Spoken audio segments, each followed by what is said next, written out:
Coming to you live from the Snug, it's Rob Has a Podcast. And now here's the guy who's more excited than Karishma going to Applebee's. I am Rob Cesternino. Hello, everybody, and welcome to a big project that we are undertaking. It is the 40-week all-time Survivor season rankings on Rob Has a Podcast. We polled 2,400 listeners of Rob Has a Podcast, and they got the most thorough rankings ever conducted. We had 2,400 ballots ranking all 40 seasons of Survivor. And week by week, we are going to bring you a panel discussion of each season as we count down the top 40 hits from Survivor. And today, we are going to talk about the 40th best season of all time from Survivor. Congratulations to the 40th best season of Survivor, Island of the Idols. And here to talk about it with me, two of my idols here to join me on the podcast. First, let's welcome back to Rob Has a Podcast, the great Chantele Francis. Chantele, how are you? Hello. Happy New Year. I guess I'm the Canadian idol here representing. I didn't realize I'm going to be spending the early days of 2021 reliving this moment, but I'm happy to be doing it with you too. Some of the darkest days of 2019 here. We skipped all of 2020, went right back to 2019 here on the 40th best season of Survivor. Exactly. And then, of course, another idol. Here he is. The great Chappell is here. Chappell, how are you? I'm great. I'm excited as usual, but I'm very excited because I've never got to speak to Chantele before. And I'm hoping that, the people who tuned in to listen to this will fall in love with you too, Rob, as I have with Chantele and as they have with me. Okay. All right.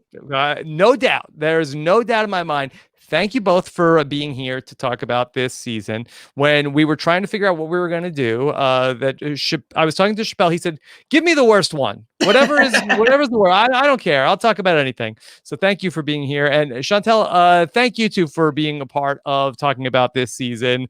It did not do great in our poll. The Clearly. 40th best season of Survivor from our 2,400 ballots. Big props to the tabulator, Kurt Clark, who has been conducting these polls all through the previous month as we are getting ready for this. And all season long, we're going to have weekly polls as we go through each season. Of the people that were polled, 32.71% of the voters had this season in 40th place. So over 30% of the people that voted had this at the bottom of their list. Considered by Dalton Ross as well to be the 40th best season of Survivor. There was not a lot of controversy in terms of ranking season 39, the Island of the Idols, as 40th place here. But we're going to talk about it. We're going to talk about the bad. We're going to talk about the good. And we're going to take a lot of your questions here as we discuss Island of the Idols here on this very special kickoff of our all-time season rankings series. So thank you for being here. Make sure you subscribe to Rob Has a Podcast so you don't miss our weekly episodes of this. And I'm also very excited to announce that we are going to be doing a follow-up to these shows every single week on our Patreon feed at robhasawebsite.com/patron. I will be doing a weekly feedback show every step of the way. We got over 300 questions from our listeners. We will not have time to get to all of them here today. I'm sure we will get feedback on our discussion here today.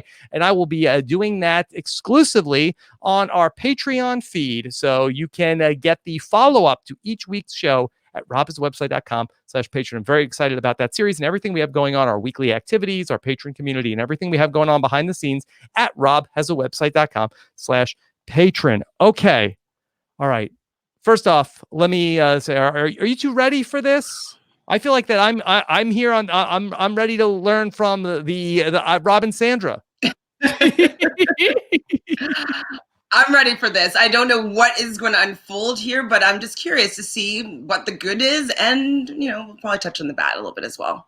Yeah.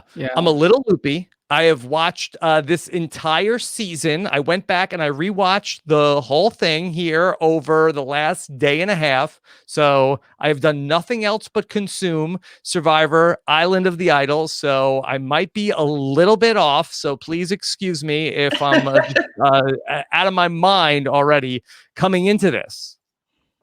You're Ready excused. to go. You're excused, of course. Yes. Yeah, Okay. you just put yourself through an ordeal. We will be we'll handle you with grace. Yes. Okay. Yes. And this is a traumatic season of Survivor. That this is a season that a lot of people ranked it at the bottom, of course, because of the whole incident with Dan at the merge and everything that came out of that. And ultimately, Dan's removal from the game, how everything was handled. This was the season of Survivor where when people said, hey, what about it's not that bad. What about if you just forget about Dan? And then a common response I saw from people was, yeah, I had to stop watching the show this season. You say what you want about, well, take out this part and it was fine. Well, like I couldn't watch Survivor anymore. This is the season that made me almost quit watching the show, or at least quit watching this season. If it wasn't for season 40, I wouldn't have come back. So that's your reason why it's here, despite any of the good that we'll talk about here in this podcast, that there's just so much damage done from both Dan and the way that this whole situation was handled. So I just want to say at the top of the show that I do want to try to handle that situation as delicately as possible. We did a lot of stuff in the real time talking about this and doing special podcasts talking about the way that this was handled. And so I do want to approach everything dealing with that situation with the utmost sensitivity up top here at the start of this show. Okay. So anybody who is wanting to maybe look, I'm not ready to go back and deal with that. I'm not ready to go and hear anything about season 39. Well, the good news is this is only the first episode. You can either stop this episode right now and come back and see us next week, and we won't talk about Survivor Island of the Idols ever again the rest of the way. We're ripping the Band-Aid off here and getting this out of the way here as we start our... So if you, as far as you're concerned, if there's only 39 seasons of Survivor, we will see you next week. Okay? Sounds like a good plan. All right. I got this from a patron who said, please just don't even address this season. This was so preventable. And to be honest, while not even in the same category, the stuff with Missy and Elizabeth is really beyond the pale also. They shouldn't have aired this season, which is a shame because there are some really great characters on it that I will personally never see again. I understand that take, but I felt like that there are 40 seasons of Survivor. That this was a extremely ugly incident. It almost killed the show. Had it not been for season 40 in the works, who knows how this would have played out. But I think that we still need to discuss Survivor Island of the Idols. I totally understand if there are people who don't want to hear any discussion about Survivor Island of the Idols, but that's what we're here to do. Joshua Neal also sent in this message. Since CBS couldn't do it, I will. If you or anybody you love is affected by sexual assault and needs help or somebody to speak to, call the National Sexual Assault Hotline at 1-800-656-4673. Okay. That is if you are still traumatized by everything that's going on, totally understand. And that's the way it should be handled. Let me bring up the big question that we got here from the listeners of the podcast. We got this question over 100 times from people who wrote into our feedback. We started a Google form. You can send that in every single week. robhasawebsite.com/top40feedback. Some version of this question. If it was not for the situation with Dan, what would this season be? Where would this season be ranked? Is it number 40 only because of that, or is the rest of the season bad too? And I know that has been described as other than the whole thing with John Wilkes Booth. How was the play, Mrs. Lincoln? But that is a big question that is on the mind of our listeners. Do either of you have any thoughts about, can you separate the two things, the two parts of the season? Well, I remember when the season first started, I really enjoyed these characters. I feel like there's a lot of really good personalities, people coming together, people wanting to play. And so I was really excited. And I do feel as though the incidents that happened tainted the end game that's what tainted the season, in my opinion. But I had really a lot higher hopes. I might have been underwhelmed by how the Island of the Idols was actually used, but I did like seeing these characters, and I would like seeing like some of them again. Like I like them. So I do feel that the incidents did taint the season for me. No doubt. No doubt. It is the biggest of all possible turds in the punch bowl that we are dealing with here in this season.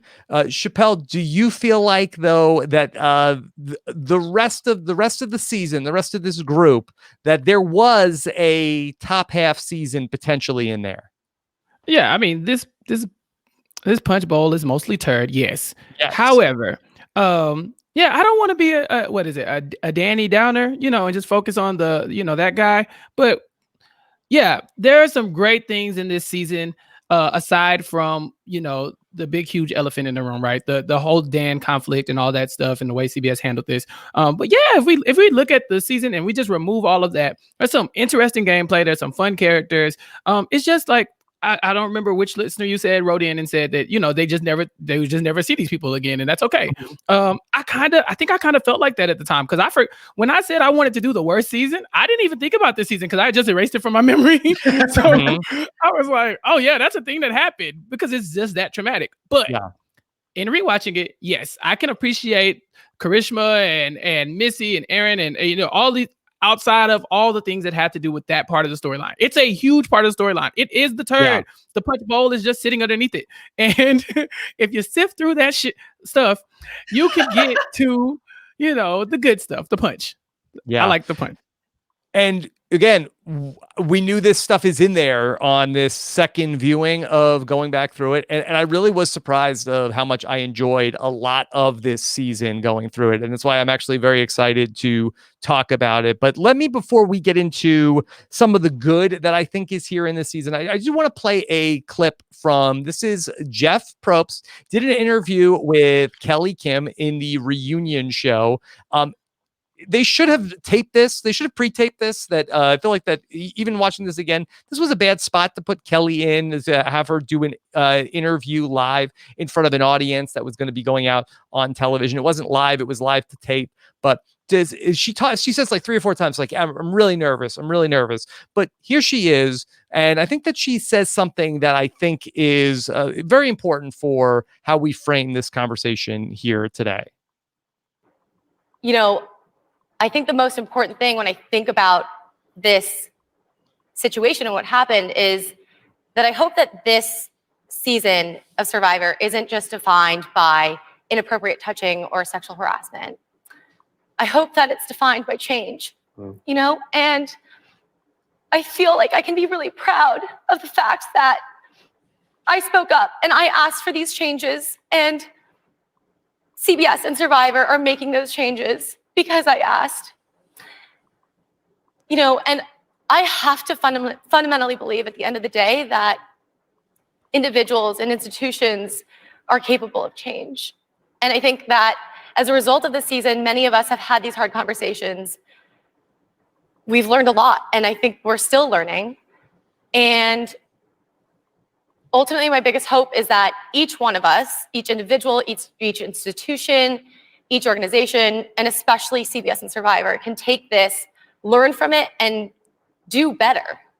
I fundamentally believe that we can do better. We are committed to it, Kelly. And so in the lead up to the Survivor 39 finale, there were a bunch of changes to the way that Survivor is filmed that were announced at that time. And I'd sort of forgotten about that because of everything that we've been talking about over the summer with the work that the Soul Survivors and the Black Survivor Alliance had done with the anti-racism petition to the changes that Survivor is going to be making in terms of how they deal with people of color, in terms of the casting and people behind the camera. And I was really struck by just thinking about this, that, we have not seen a second of Survivor filmed since this happened and since these changes that they made for Survivor 40. And it really is going to be very interesting to see what Survivor 41 looks like, because we're talking about season 39 here today. And, this, very ugly chapter in the history of the show. But this will not be the last ugly chapter that we're going to be talking about in this series over the course of Survivor. And so I do think it is important that we just, we can't talk about this season, can't talk about this season, can't talk about this season. I think that we need to go back, and I do think that there are things to learn, and it'll be very interesting to highlight those moments, I think, as we go through, and hopefully we get to a season 41 of Survivor that does not look like what the some of the uglier chapters of the previous versions of Survivor look like. So I think that's going to be something that's really interesting as we count down on this series 40 weeks till maybe when we get to Survivor in the fall. Absolutely. And one thing, though, that I did want to touch on is the fact that, some people are saying that they would prefer this season to never have been aired, but we are watching reality television, and we're watching it because we want to see real people interacting in the real world, and to have it censored, I think, it's already being edited. So to completely censor it completely, I think is a little bit of a disservice to us that are wanting to see people playing a game, but interacting with different walks of life. And so I think it was very important for them to actually air the season, and important to start the discussions about the issues that are coming up, because these are real world issues that most people deal with every day of their life, and they maybe not talk about it. So I do think it's an opportunity as a platform to be able to bring these issues to light. Yeah. And the show does attempt to deal with some of these situations on screen and at tribal councils, a lot of times in a very clumsy way. But it does seem as though the show does make a decision in this season where we have the incident with Jack Jamal, where Jack referred to the buff as a do-rag. And there's also a moment at the tribal council that where Jack ends up getting voted out, where there's a discussion about gender dynamics and privilege. And so the show does seem like that they're trying to get to a place where they can talk about more social issues on the show. They just really screw up the whole situation with it's like a half measure where they're trying to address it in the show, but they really do not handle it in a very delicate way, or if anything, they try to handle it in a too delicate of a way. And I think the hardest part about it too is for the contestants that were playing, that were involved in this incident. They're playing a game for $1 million, and so what can they say? Can they not say? They don't want to ruin their name. They don't want to be kicked off the show. They don't want the show to end. And so it's like a weird balance of okay, this doesn't feel right for me, but I also really want to play this game, and what's going to be happening in response to be saying something. So I think it's just very layered. Even the responses that some of the contestants were having to these incidents, because they're within a game, and I did really feel for them, especially Missy and Elizabeth, because I think that was a natural reaction that one would have when they don't want to deal with the situation in the moment, and it obviously was because they're playing a game. In real life, I don't think they would have had the same response. And it's a good and a bad, because I think that one of the things that I have here in my list of good things, that this cast really plays hard. They come to play, and the cast, almost with a couple of exceptions, is a really, really good cast. It actually makes me excited about the future of Survivor, that this is the last bunch of newbies that we saw, and they had a really high hit rate. They had a major strikeout, but they hit at a really high level with this cast. And then ultimately with that whole incident, the merge, it's just almost like that I hate to use like a sitcom, but there's just like a series of misunderstandings where that they all have incomplete information, where it seems like that Tommy and Lauren, who really play that merge vote really, really hard, it seems like that they don't have all of the complete information about what Kelly and Missy are talking about in their conversation. They're looking at it. Oh, what's this? Oh, she just said she was going to vote you out. Well, obviously she's going there to play you. And Missy's like, what? That she's trying to play. Oh, this is her trying to play me. So I'm actually going to try to play her. And It just everybody's just coming out guns blazing, playing really, really hard, but nobody has all of the information to be able to have the conversation to say, wait, this is actually what's going on, because they're really all trying so hard to win the game. Yeah, I agree. And I think this will be like the last thing I talk about with the production and how they handle this, because I don't like you said, you don't want to get stuck on that. But I will say this. Production at that point should have stepped in, because there was so much misinformation, because it's a game. So of course we're lying and backstabbing. We don't know what to believe. But at some point when that level of seriousness enters, like Jeff is at tribal council going back and forth with Dan in one episode. And at some point he should have just said, Dan, here's the facts, and they should have sat them all down and said, this is it, XYZ. We're not voting out anybody this week based on this information. Dan's going home, and let's move on. And that probably could have salvaged the season. And so, like you said, it's very clumsy, and it kind of taints these people's like legacies and what they brought to the show, because there was some good TV. Even the fact that happened during a week where it was so contentious due to that like underlying like Dan drama, they would never stop playing. These people are all like, okay, well, how do we navigate that so we can get to the next round? What do we do to get this person out despite this? Like, what do I have to go say to mend this fence with Dan so I might be able to work with him so that I can get further? And they shouldn't have to do that. But the idea that they never got complacent, nobody was just willing to be the next number. That's exciting to watch. Yeah. It's uncomfortable, but you have to be willing to be uncomfortable to make change. The pre-merge of the season is really, really strong. That there are 7 episodes that happen before we get to that 2-hour merge episode, and almost every single one of them is a really exciting vote. You have a number of players that are blindsided. Just to go through those first couple episodes of the series, the second episode has the great blind side of Molly, where Molly and Jack and Jamal are depicted. They're sort of running things at Vokai. They end up flipping the vote around and blindsiding Molly. In episode 3, Vince gets voted out of the game, and he has an idol in his pocket. We have the 4th episode was when Nora goes to the island of the idols and gets the opportunity if she is the caller, and they make her sit out of the challenge. Then we have Chelsea blindsided with an idol in her pocket in that episode. We had the whole thing with Jason and the 4-4 split at the tribal council, where ultimately Elaine is able to cancel a vote. And that was a great vote. And then I think we have the best vote of the whole season, where Kelly has an expiring idol. She gives it to Dean to play against Jack. And then Jamal plays his idol on Nora. It was a really, really strong pre-merge in this season. And going back and watching it, all this stuff was great. And no, and it was just kind of weird. Like, it's like the looming, it's like a horror movie, it's like, oh, I know this is pretty good. Or when you're watching the Titanic, like you could feel like how they were so excited of what was going to happen. And like people were playing and blindside, all this stuff was going on. And then you just know how it's going to end. And you're just kind of like, oh, these poor guys, they don't know what's going to happen to them. Yeah.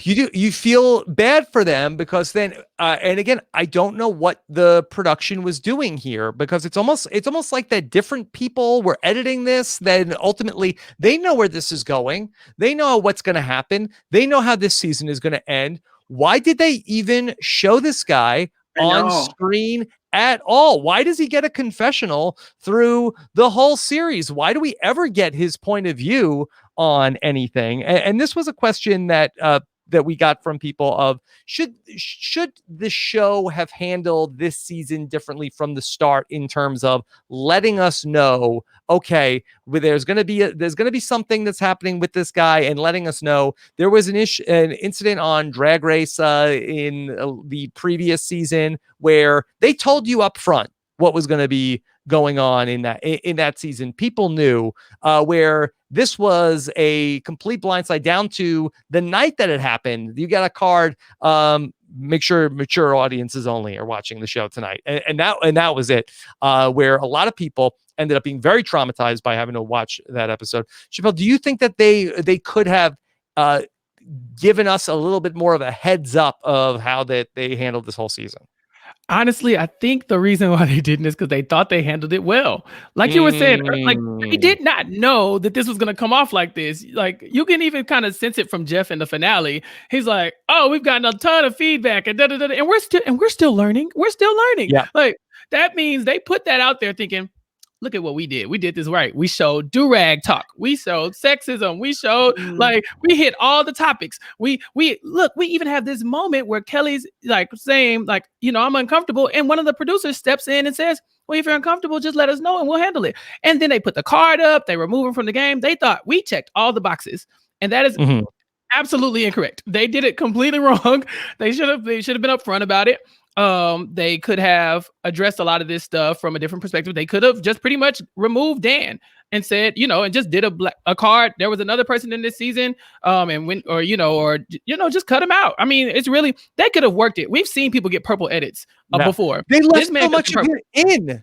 Yeah, he had that's why I think they were proud of this. They gave him and last Dan with the family visit, the youngest person to ever come on the show. It's 9-year-old son coming out like Shane Powers' his boy, and he's crying like, oh my God, and everybody's crying for Dan. And the whole time you're thinking, the same Dan that we just watched Kelly rolled out of here crying, excuse me. So I think they didn't remove him because they didn't know it was wrong. Same thing you were saying about Kelly in the finale, that interview that she does with Jeff.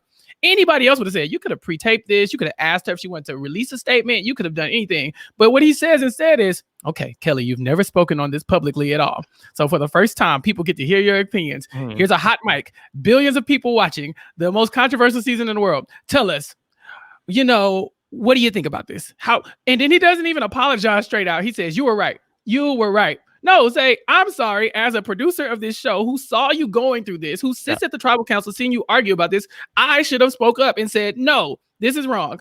And he didn't, because they were proud. He does say, I'm sorry for what you went through. I'm sorry for what you went through, not what we put you through. Because make no mistake, they could have fixed this. And so I think they were proud of it. I think that's why it's on CBS All Access, because they thought, it has a good winner, has a good pre-merge, and we handled these social issues. Racism, check. Sexism, check. Touching, check. We touched it all.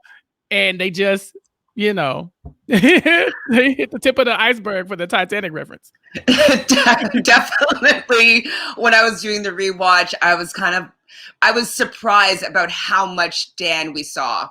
And, I definitely could see them thinking that they did a good job, but I could also see, and this may be a hot take, that they didn't want to lose their ratings in the beginning of the season because they knew what they had was really good.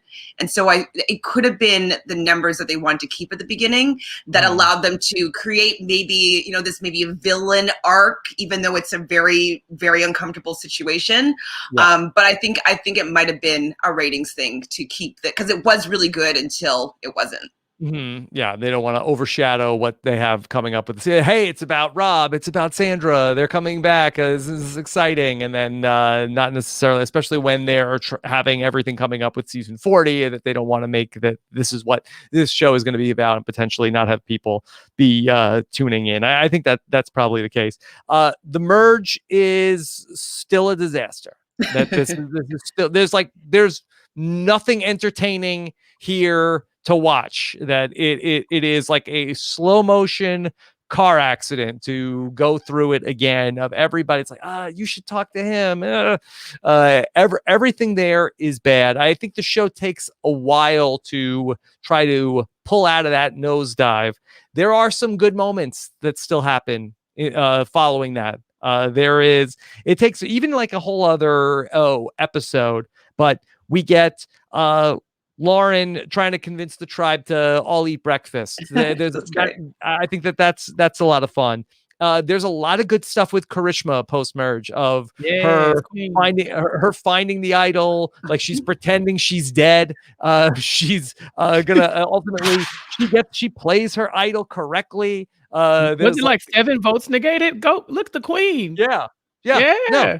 There's some great Karishma moments. There's the whole thing at the family visit when Nora is going off. And I have to say, look, Nora shines in this season. And I think that a big part of this series is going to be, there's going to be cognitive dissonance. I think that we need to do, if we are going to go back and look at old Survivor seasons, that I think that we need to be able to hold two things in our hand at the same time of like, this person is great television and I don't agree with things that this person says. Like I don't necessarily agree with what everything this person is about. But boy, when they were on that show, and Nora down the stretch of this season, and even in the parts of the beginning of the season, Nora is electric. I was just smiling ear to ear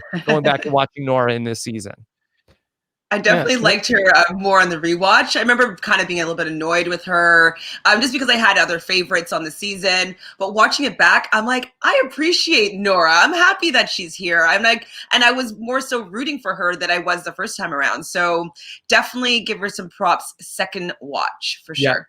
Chappell, when they don't take her on the family visit and she goes on and on and on, and there's like a montage of her and they time lapse too, and she says that, yeah, I'm like the Karishma of their group, but I'm actually fun to be around. Like and then Elaine goes, "You're their bitch," and she's like, "Yeah, exactly, like Karishma." I was like, "Whoa." It's so great. And then she gets caught in the lie that they're trying to vote out Tommy, and then Dean rats her out, and then she hates Dean, but then by the finale she turns around, and then it's like that, hold on, there's like a romantic relationship that's developing between her and Dean. All that stuff is great. Dean comes around by the end of the season. That who is this Detective Dean? He had nothing the whole season. And then Dean gets like red hot in the last 3 episodes. And he's like, oh, he's winning challenges and he's finding things and he's giving all these great confessionals. I've never seen anybody that is like almost like a nothing character for 31 days. And then final like 6-7 days of the season, all of a sudden is one of the best characters on the show. Yeah. Well, maybe because he was getting close to the money that he was like, let's turn it up. Let's make it happen. Sleeping. And then he woke up and then he was like lights out. He's going on this amazing run. And Dean is really great from towards the end. We haven't even talked about Elaine, who is another busted can of biscuits. She's all over this season. She's gold every time that she's on. She's also a very good player. She's very savvy. She's not just a character on this season. She's great. She puts up a really great fight towards the end of the season to get there. I mean, if we're going through the characters, also Janet is. I forgot how good Janet is in this season. Janet is gold. Yeah, she's a constellation. I think that's what you're saying when we have to like separate these people from who they are in real life and what we're talking about. We're talking about this television show. So we're not saying that you have to like this person. We're just saying the television character that you saw. What are we, on this show? Right. This is Game of Thrones. Right. Yeah, exactly. Boy, you don't have to hate Littlefinger and everything. He was decent in the first Wonder Woman. Right. But not a great mayor. Right. Not a great. Yeah, exactly. So yeah, no, for me, Janet just shines. When the merge gets really dark, she's the light. Right. So it's like Janet is like having these conversations with people that you would think production would be happening with the people, right? She's saying like, Dan, if someone came to you and said these things about, made these accusations as a boss, what would you do? And Dan is like, oh yeah, I would take these accusations seriously and I would remove them. And they're sitting there having a deep conversation about that. And the production people are just rolling the cameras. The light doesn't go off in their head like, it's crazy that Janet can figure this out. She can see the forest for the trees, but you can't. So yeah, Janet, she has a good run. She looks like she's about to win. I think she gets screwed over in the end by the idol nullifier, and we can talk about those if you want to. Yeah. Let's keep that as a separate. Let's get when we get to the bad about this season. Besides the bad, besides that other thing, there's a lot there too. It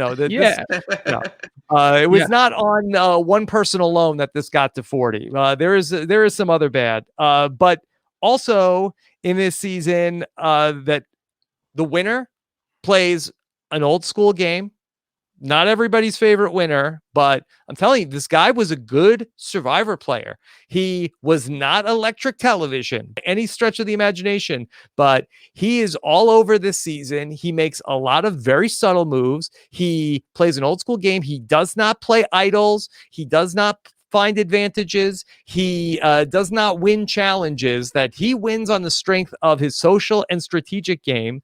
And if you are, not a fan of the people that come back from the edge of extinction, or people that sort of idle their way to the end and make a fire, that is not what this guy doesn't even. He avoids the fire making challenge. That Tommy is a really, really good winner of Survivor. I think for me, though, why I didn't love him is because him and Lauren were a duo, and I really wanted to see her take the win in this scenario. Sure. I mean, you are not alone in that. And I think that's one of the things that we could talk about more. That there is a scene in this season that the big theme of the season is the role of women. And the struggles that women are facing in Survivor and in real life. It comes up quite a bit in the pre-merge. Of course, it is a huge underlying theme of everything that's going on with Kelly and Dan. But there is a prophecy from Rob and Sandra, and that they make a bet that Sandra says to Rob, "Hey, I bet you a woman is going to win this season." And Rob says, "Hey, I was born at night, but I wasn't born at last night." You cannot have that in the season if a woman doesn't win. You can't foreshadow the wrong thing. You mean to tell me that Jon Snow was a Targaryen all along? Yeah. I'm with you on that one. All the biggest threats in this season were women. They voted out Elaine because she was a big threat. They voted out Janet because she was a big threat and she was going to win the game. Lauren was the last big threat left, and she would have won the game. Like that, the women were the big threats. They had a crazy twist, had to get Missy out. They separated her from her two allies, and now she's on her own.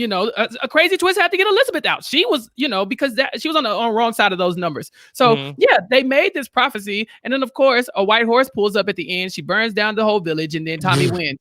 So, I guess it was very weird editing, but yeah, for sure. The women were the stars of this season. And that's why Tommy doesn't get the shine that he wants to get. Yeah. Tommy is a good winner because he did the things that we want to see. He did not go to the end with his ride or die and lose, right? We always why don't you cut this person so you can win? And he betrayed her. I mean, he backstabbed her good. He taught Dean the fire making techniques, and then he sicked Nora on her, go get her, Nora. And Nora's like, I'm gonna go talk her ear off, and just and it's painful to watch this woman just watch the game slip away from her, but you want to win, right? Like, we want to watch people who are willing to do what it takes to win, and Tommy was, and that's why he ended up in the end with 2 goats. I don't care how it looks at the end. I don't care how much Dean was on fire. He was not about to win that game. Sorry. It's a good final tribal council. Dean gives a show. It's not going to work, but it's exciting to watch Dean at the final tribal council. But he got a whopping 2 votes after that whole entire show. And he high-fiving and yep, I really came for you at the end. No, you didn't. It's a good TV though. What you're saying about Lauren too, that she's also really great. She's a great player. She's in this season more than in terms of coming up with the plans, going back to the Molly vote, that she is playing her game from the get-go, and that the whole situation, the way that it ends up getting flipped around to get Kelly voted out, her and Tommy, they have their fingerprints all over that in terms of getting the control of the game back to Vokai, where it's not going to be anybody from the Orange tribe going to ultimately having any say in what's going on. So she plays just a really incredible game. Jamal, we haven't talked about. Jamal is great television the whole way through. He gets hosed more on that, but every time he's on the screen, that he is captivating. So this cast is just there's so much more good here than bad. I think that going forward for what the future of Survivor holds. And I think that this was a big concern coming out of going into, season 37 was David versus Goliath. And then Lynn Spillman gets fired, I think, or is parts ways with the show in the early days of season 38. I don't know what the disconnect ultimately was between her and the powers that be with producing the show. But for whatever reason, people were very worried about that. But in the one full season that we get of all new players post Lynn Spillman, that again, one major exception. And that guy was in the casting mix for a while. Again, I will never know until the day that I die why they what they saw in this guy to put him on the show. But for whatever reason that they had him, going through their files for a couple of years and before they ultimately pulled the trigger on him. But the rest of the cast is so good. Yeah, there's actually there's no duds. I'm looking at the list. I'm like, who's on here? I'm like, no, I actually there's something I really enjoyed about each and every character that was on the show. So yeah, I definitely no dud. Well, one dud. Yeah, super dud. Big old turd. Justice for Chelsea. Chelsea was my winner pick. I liked her a lot. Same. She was a super fan. She was, she was in the mix. She didn't really do anything wrong. And I will say this show, and that's why I kind of have to keep going back to production. This show can make you look however they want you to look. And they made it look like Chelsea was in a showmance with Dean. She never said anything about being in a showmance with Dean. He called her cute once, and everybody started saying, "That's your girlfriend." And then she's gone. So I think Justice they for slept next Chelsea. to each other. I think that was. God forbid you sleep next to somebody. You could, in this season, okay, or whatever. But Justice for Chelsea. I liked her a lot. Even like in the pre-merge, you got Chelsea, you got Molly, who they made look like Parvati 2.0, or you had Tom, who was like he was a professional hockey player, and you had from Canada. The first Canadian. He broke the Canadian glass ceiling for Survivor, proper. So I thought that even the pre-merge characters were decent. Yeah.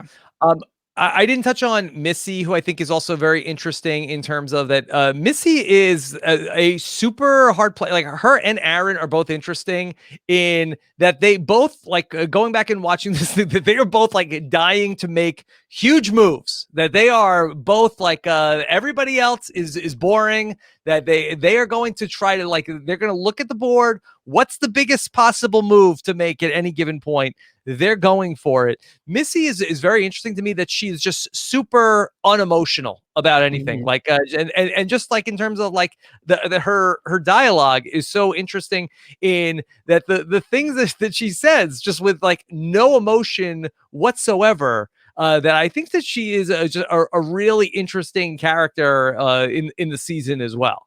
Yeah. There's a moment, I think, where Karishma is coming to her and they're trying to mend fences. And she's like, Karishma came to me to tell me, that she didn't like the way I was talking down to her. And, she's older than me, and she's a wife and a mother, a wife or whatever. And she didn't appreciate that. And I don't care because I'm voting her out. And she was just like, boom, in mid-sentence, and yeah, she was saying that I should be more polite and I should do nice things, but I'm going to take her to the end because she doesn't run anything. I'm running this. And it's kind of like, oh, look, a villain. We haven't had one of those in a while. They were trying to make her a villain while there was a bigger villain just lurking. But I thought that was cool. There was, like you said, it was almost not emotional. She did have an interesting exit. And then, like you said, the same thing for Aaron as well. Very much looking for the biggest move on the board. Don't know why he voted for Dean in that case, but okay, whatever.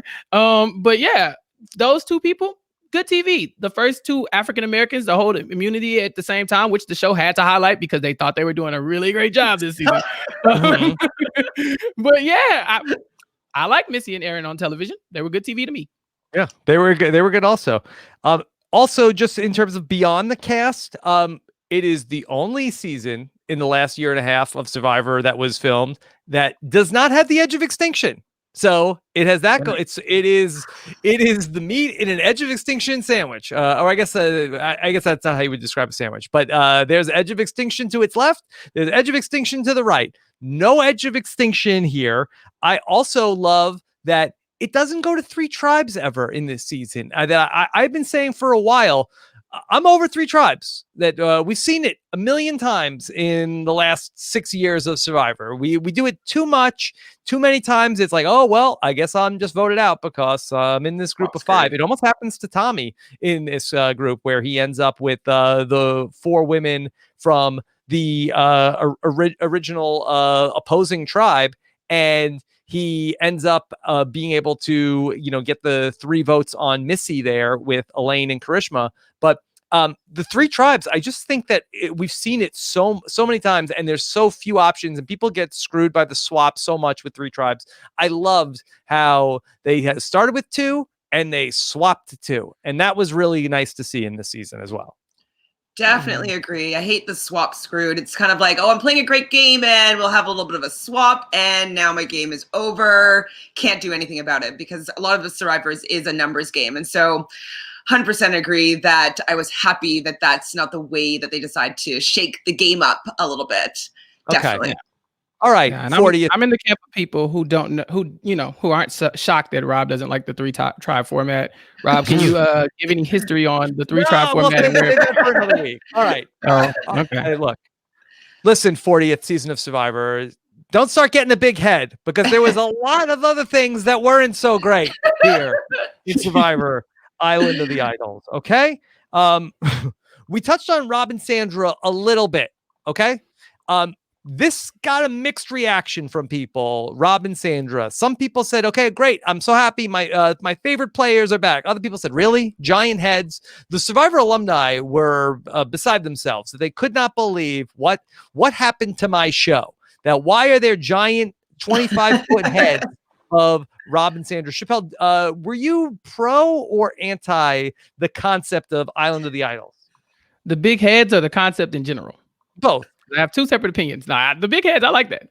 I mean, do it every season. Not the island itself, but yeah, just put some random big like totem heads in the background of like random players. Like give us like Dan Limbo and like random. And yeah, Dan Limbo and Nayaka. We'll just pay homage to Nicaragua next season. But yeah, not Nayaka and Purple Kelly. Well, you'd have to actually know what Purple Kelly looks like to do that, and so you'd have to Google her. But yeah, so I was pro seeing Sandra on my television as I always am. Did I want them involved in the game? No. Did I care about the things that were happening at the Island of Idols? Sometimes. And then other times you were like, what are you talking about? What is happening here? I could have had a separate show of Sandra and Rob pretending to live on that island the whole time. Give me that. Give me that on like YouTube and I'd watch it. I'd watch the Sandra and Rob sitcom. But if you want me to like buy into this idea that all these people are going there and it's such a big secret that nobody comes and tells anybody else about it. People can't keep anything secret in Survivor for $1 million, but this is the one secret. They're all just shocked to go see these 2, masters of the game, So for me, a lot of it came off a little forced and kind of corny, but I like the idea. Could they have made it better? 100%. Yes, I totally agree with you here. I actually really like the heads. I love Sandra. I love Rob. I love seeing them. I'll always be like, you know what? I don't mind seeing them again. Like, I just don't mind them ever. Like, it's never going to be like, okay, too much. I've seen enough of you. Like, I'll always invite them back onto my screen. But I think that the whole Island of the Idols wasn't well thought out. It was a good, first round of brainstorming and like, okay, we can have Rob, we can have Sandra. And they kind of got the idea going. And then they're like, okay, but then what do they do?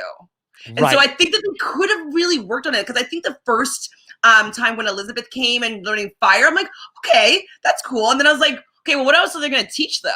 And so I was kind of wondering how they were going to continue on with the Island of the Idols. And I think it kind of fell flat for me. Yeah, it's a great point. It's very hit or miss on the Island of the Idols. And I think that a lot of the stuff, they sort of like went top heavy on the best stuff. And there is not much good that goes on there in the post-merge. There's a couple of weeks where they're just not around. I think they had like maybe 3 or 4 good ideas for the Island of the Idols that they ultimately had to do like 8 or 9 segments on the Island of the Idols. But going to tribal council, them being able to give commentary, that was fun. I think that was a good idea. I believe the Fallon booth was what it was known as during the season, inspired by Jimmy Fallon. It was fun to have Rob and Sandra at the tribal councils, but the lessons were inconsistent at the Island of the Idols that we had in the very first episode that you mentioned, Chantele, that we see where there is a game of like, okay, do make fire against Boston Rob. And the lesson was, hey, you should have never taken this deal. This is, you shouldn't have jumped at this chance. Then we bring Janet out to the Island of the Idols. And then for Janet, she has a chance to get safety without power.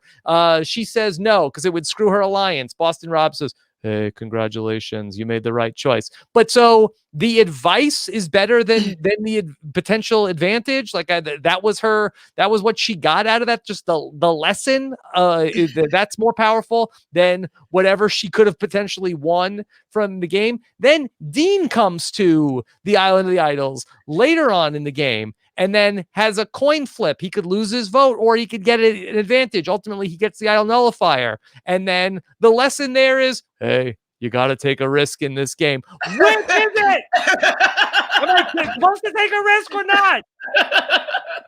Yeah. What's the lesson? That's fair. That's fair. Yeah. Like, I mean, you even see the same thing with Elaine and Nora, and this just might be because they're two different people, but Nora gets to the Island of the Idols, and before they can even ask her good, she goes, yep, I'll do it, whatever you want me to do, I got it. Elaine comes like 3 weeks later, and they're like, okay, Elaine, we're gonna start the clock now, and she goes, I'll do it. And they go, I like Elaine, that Elaine, she's so like, she just jumped right on it. With Nora, they're like, she's crazy and impulsive, and it's gonna hurt her in this game. Right, and we're all just living it. So it was just kind of like one of those things of like, this week it was okay, this week it wasn't. And some of these things aren't practical to use in the game, like Vince's port thing, and we'll get on Jamal, I guess, in a second. But one of the things I wanted to really discuss is that, like, didn't we already do this? Isn't this like, it started off kind of different, but it ended up being Ghost Island? Like, you just go over there and come back with something, or don't come back with something, and people think you have something. That was it. Like, we're going to go over here. We may or may not come back with something. You might play a game. You might not.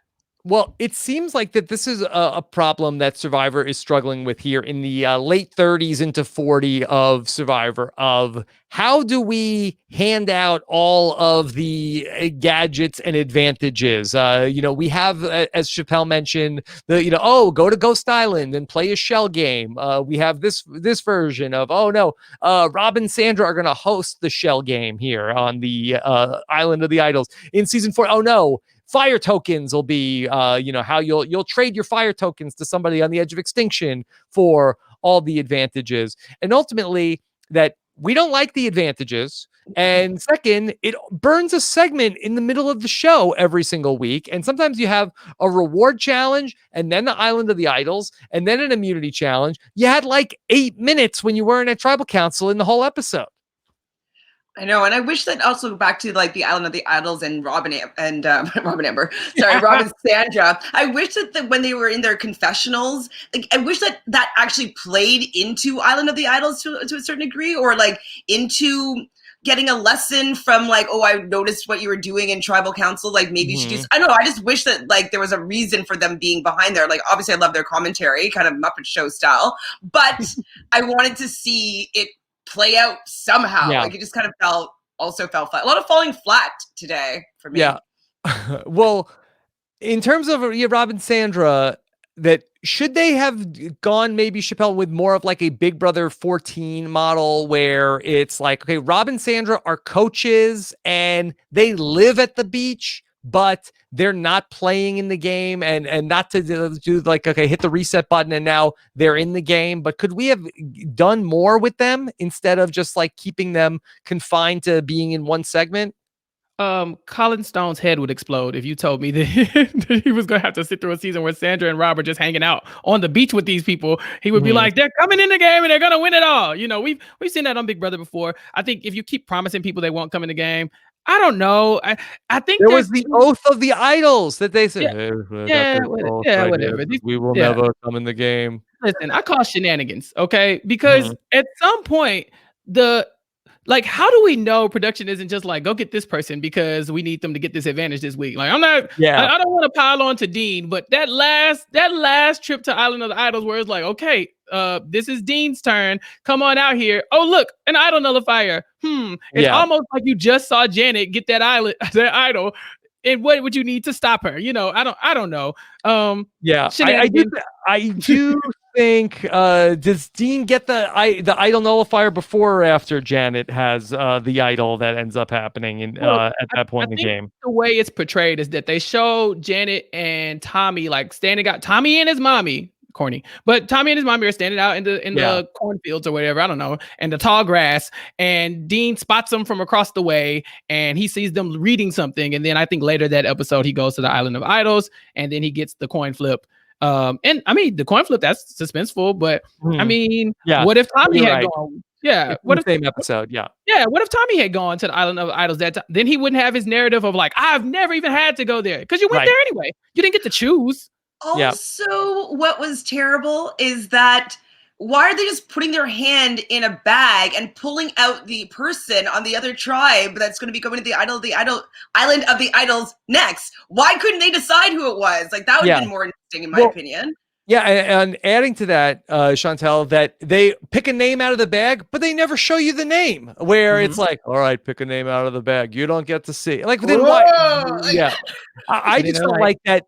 If you're not going to ever show us the mechanism for how it could be, nobody ever went there twice. It felt fugazi in terms of how they handled like who was going to go next. A couple times it's like, okay, unanimously select who's going to go. But every time they pick the name out of the bag, I feel like, you know, the same thing that we do in Big Brother, where it's like, oh, empty out all the chips in the veto bag. You know, I want to see all the names that are in there. Yeah.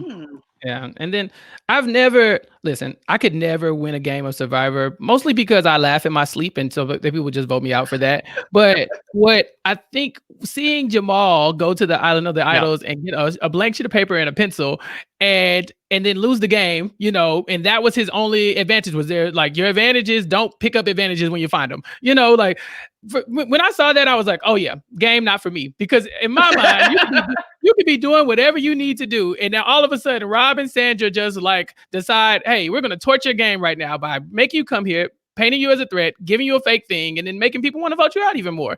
And it doesn't even help you. And it's giving your enemies, you know, nullifiers and all this other stuff. And all you get is a pencil and a paper.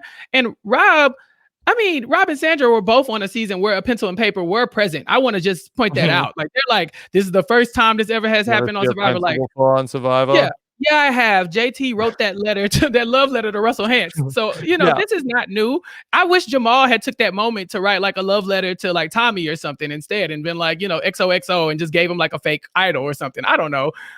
It was, that just kind of soured like, hey, this is a random game at this point. You don't get to choose. Jamal gets burned so badly on that, where that Jamal finds the thing hanging, like the whole game, Modern Survivor, find things in the forest. Go find things in the forest. Jamal finds something in the forest. We've never once had like a Wile E. Coyote moment where somebody opens the package, explodes in their face. Like, oh, I got tongue. Jamal finds a thing, and it says, go to the Island of the Idols, open this up. It's like, hey, no such thing as a free lunch on Survivor. How many other people go to the Island of the Idols, literally get a free lunch from hey, Dean, you want some fish? We're cooking fish today. Yeah. Nora, you hungry? You want watermelon?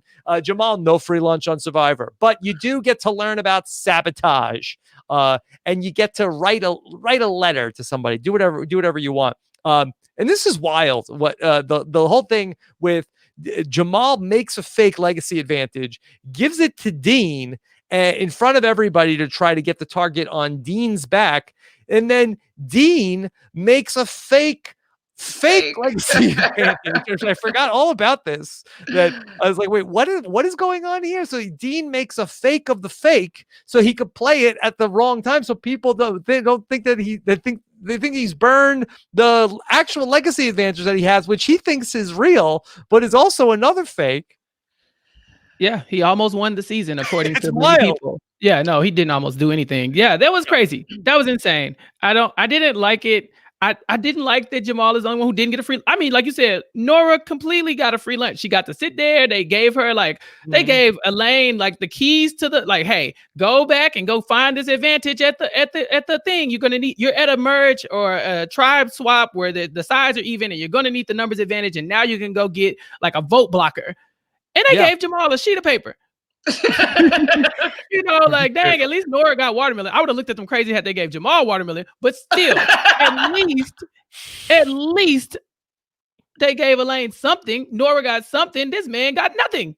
Well, and especially how they like dangled it in front of the water well or whatever, and it's like, oh my god, I got something here, and then it's like womp womp. Like, I personally don't find the egg in the face like a funny prank or like compelling television. Like, I don't like see people lose their game in a way that like was a booby trap. Like it's not fun for me, especially because that they've like, this is probably one of their dreams. They've gone through months of casting, like they've been navigating this game, and then because they decided to pull down what they think is an advantage, and it's actually a major disadvantage. Like, I don't enjoy that on my television screen.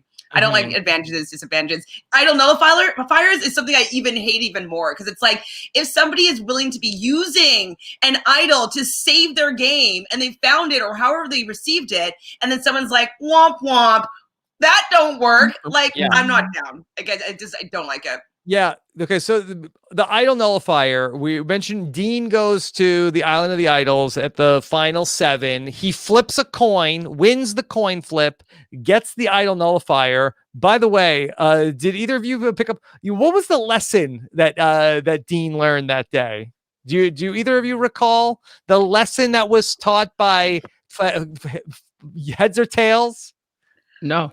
That day's lesson was in jury management. Yeah. And then Dean walks away from the island and said, I learned a lot about jury management today. Did you? Did you? What? Tell me more about jury management. Now, is that before or after you blocked the nullify the vote? Said, hey, we're gonna learn about jury management in this game. You got to make big moves if you want to win over the jury. So heads or tails. Yeah, heads or tails. The jury that you have this. So that was the lesson in jury management. Why on earth did they put an idol nullifier in the game at the final 7? Rude. It's rude, and they just happened to pop up after, like, we saw, and like I said, it could have been just the editing magic. It didn't happen in that order, but the way it's portrayed on the show is that Dean saw this, and then the opportunity just sprung out of midair, like almost like it was hanging in the forest for him, as his name's not Jamal, and so so that's what he ended up with, the idol nullifier to stop the most beloved player of the season. The one, like I said, again, if they knew how this came off, they would try to get Janet to the end at all costs. They did not know. Yeah. You know what? I actually feel like that all of this is evidence that Survivor is not fixed, because if any of this was fixed, I think they could have changed a lot of how this all played out. They thought it was good, Rob. They thought it was good. Go ahead, Chantele. I was going to say that I think that they believe that people that don't think that they're going home or go home is a blind side, and that it's compelling. Like, I think that they think that, she thinks she's staying, but she's not. That's a blind side. Yeah, ratings, viewers, they're gonna love this. But it's completely different than some people actively playing and doing things, and then they get blindsided. So I think they just don't know actually the art of the blind side, actually. So what I think that they were doing here, and I always want to make sure that we're not being like hypocritical as we talk about these seasons, where you have Ben in season 35, he idles his way all the way to the end of the game. And people are like, well, there should be some way to stop somebody. If somebody's just going to win all the idols, then you have to have some way where you could stop the idols from getting to the end of the game. Same thing, Rick Devens, idol. People are like, well, that's not fair. How are you going to stop somebody if they find an idol every single time? So Survivor says, all right, so, we'll put the idol nullifier out there, because then at the end of the game, somebody's finding all the idols. Then so at least somebody has the idol nullifier. You could stop somebody idol all the way to the end of the game. This time around, you have somebody who would have capped off the season in a very nice way. She's right there, gonna oh no, well, idol nullify her, so she doesn't get to the end. So instead, Survivor, maybe you have too many idols. Just stop with the idol nullifier. Too much stuff. Yeah, I Too think much stopping stuff. the idol at like 7 would have been nice. You know, like stop it early. You know, make you have to fight for these last couple rounds, you know, and then that way you don't have to worry about nullifying somebody right before they make it to the end. Because Janet had a road to victory. I mean, once she got to the fire making challenge, wasn't according to her, she was gonna like just demolish everyone else. And so yeah, I think you could just do less idols. I think people love the idols. And I think that's why this is the island of the idols. I think that at this point they were smelling their own stuff. If Janet goes on to win this season, do you think is this the 40th best season of Survivor? If there is some sort of narrative here, you think it's higher than 40, Chappell? Oh yeah, I think that if the story is you had this woman who like jeopardized her game at the merge to stand up for what she knew was morally correct and to say the things that America is thinking and to put production on blast and say they're not doing this right, but I am going to do this right. And she gets ridiculed and shunned and she has to sleep in the dirt by herself. And then she pulls herself up and she comes back and she wins the challenge and she, you know, makes a lot and she works her way back in. She gets the idol. She plays the idol because it's not nullified. She wins the fire making challenge. She goes to the end with Nora and Dean. And it's this is woo, Jenny. Woo. Like, I think that is how you fix this season. But they were recording this thinking like, you know, gotta get rid of that Janet. They're gonna love seeing her fall on her face. And I think that's the opposite of what was happening. And so yeah, I don't think it's 40th. Because yeah, you give me like a compelling arc of somebody who she was an underdog. She thought she was gonna go home first because she was old. She made a fire right out the gate on the first episode. Like, that is a good television arc. I prefer that to the Ben Driebergen arc, you know. So I don't think it would be dead last. Yeah.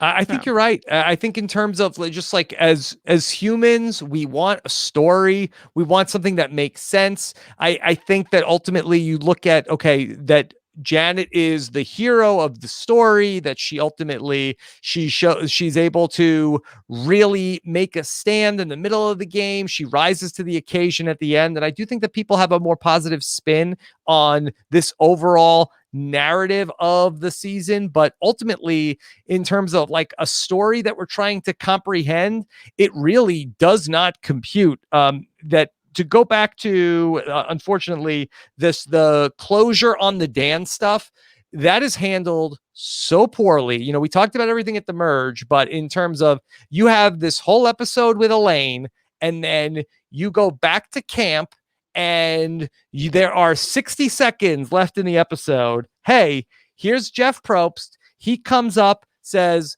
just so you know, Dan is not coming back. He's not in the game. You're like, oh my God, what did something happen with his family? Was there a family emergency? You don't know. And then there's a card up on the screen, and they just give you one card for 10 seconds that just tells you of what happened on the show. Dan was removed from the game after a report of another incident, which happened off camera and did not involve a player. Okay, thank you. And that's it. And that's next time on Survivor. That's how they ultimately pulled the plug on this thing. They thought they did something. Well, definitely. I was very confused because, you know, the editors have been telling the story of the season. And so this is not what I expected, obviously. And I felt like I believed that it was the episode before where I thought that, okay, at least he's going to be voted out here and we can just deal with that whole situation maybe after the season ended. But then he wasn't.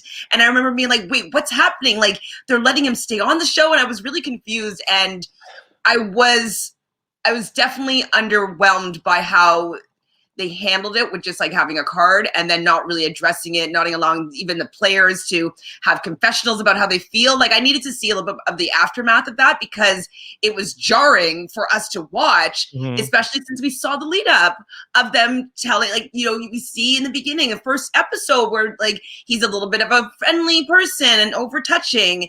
And so I thought that they would have just at least buttoned it up in the episode a little bit.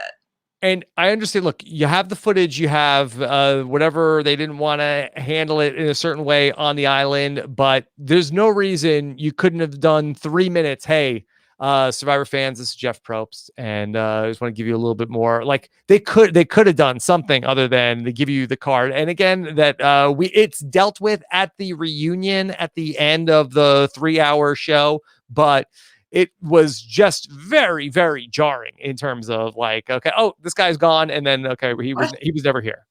Yeah, and we don't even get an apology for Janet.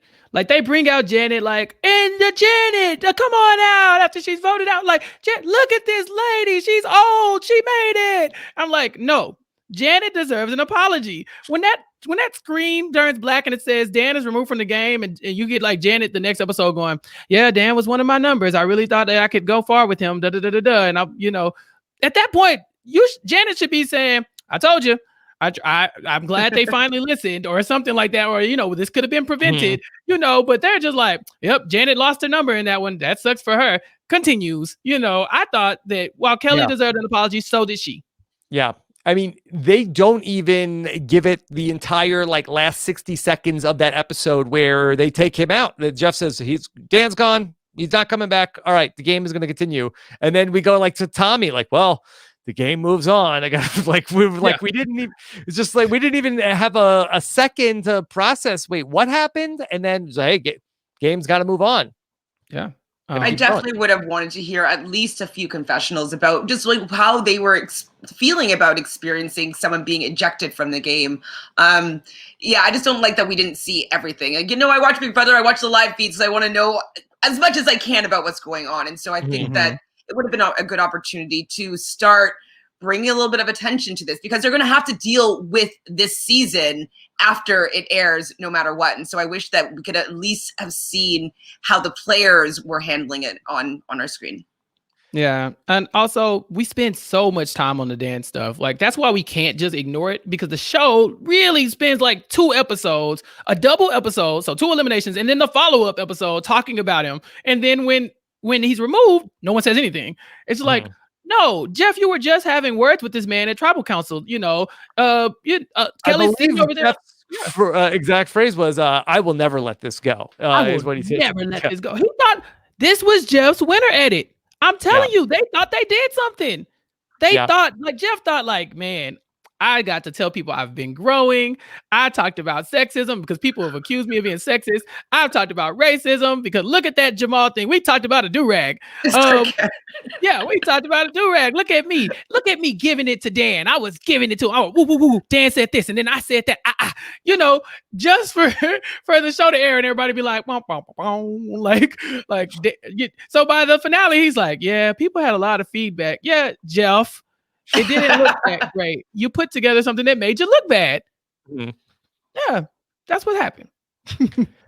In terms of how they closed out the season, I also felt like that the Rob and Sandra stuff ended with kind of a thud where they come back in the next episode. They bring everybody out to the Island of the Idols. There's the whole scavenger hunt, which I think is actually kind of fun, where they end up looking for that immunity idol, and Tommy recruits Dean, and he needs his help because he's colorblind, and Dean can see the red, and then Dean gets the idol. But just in terms of the payoff to Rob and Sandra, one, they never reveal to the cast Rob and Sandra are a part of the season. Like there's like, I understand, let's keep it a secret at the beginning. There's no point ever in the season where like at the merge or anything where they reveal what was going on the whole season. 2, then Rob and Sandra at the final 6 just like, all right, we'll see you later. And like, they don't, I know there were theories, maybe Rob and Sandra will vote. They couldn't sit in on the final tribal council or anything. It just seemed like that it was a weird thing in terms of like how they unplugged Rob and Sandra from the season. No, I totally was expecting them to have questions for like in the be part of the jury or something, or comment on people's games that visited them on or seen their tribal council, showings. Like I really thought that there was going to be a nicer button to having them on the season. It didn't really make any sense. It didn't get closed. It didn't get finished. It was kind of just left you hanging. It was a to be continued kind of. Yeah, and Rob and Sandra had so much insight with these people. I think because they met with each of them. So everyone who made it to the end, except for Tommy, had been to the Island of Idols once. And so the Dean trip to the Island of the Idols, his jury management lesson, they could have literally said, "Okay, we've met with all your competitors. Here's what they're thinking. Now you know how to pander to the jury." That would boom, bam, you did it. You did a thing. But like, no, they just kind of hung out. They built a very nice shelter by hand, definitely by hand, brick by brick, bamboo by bamboo.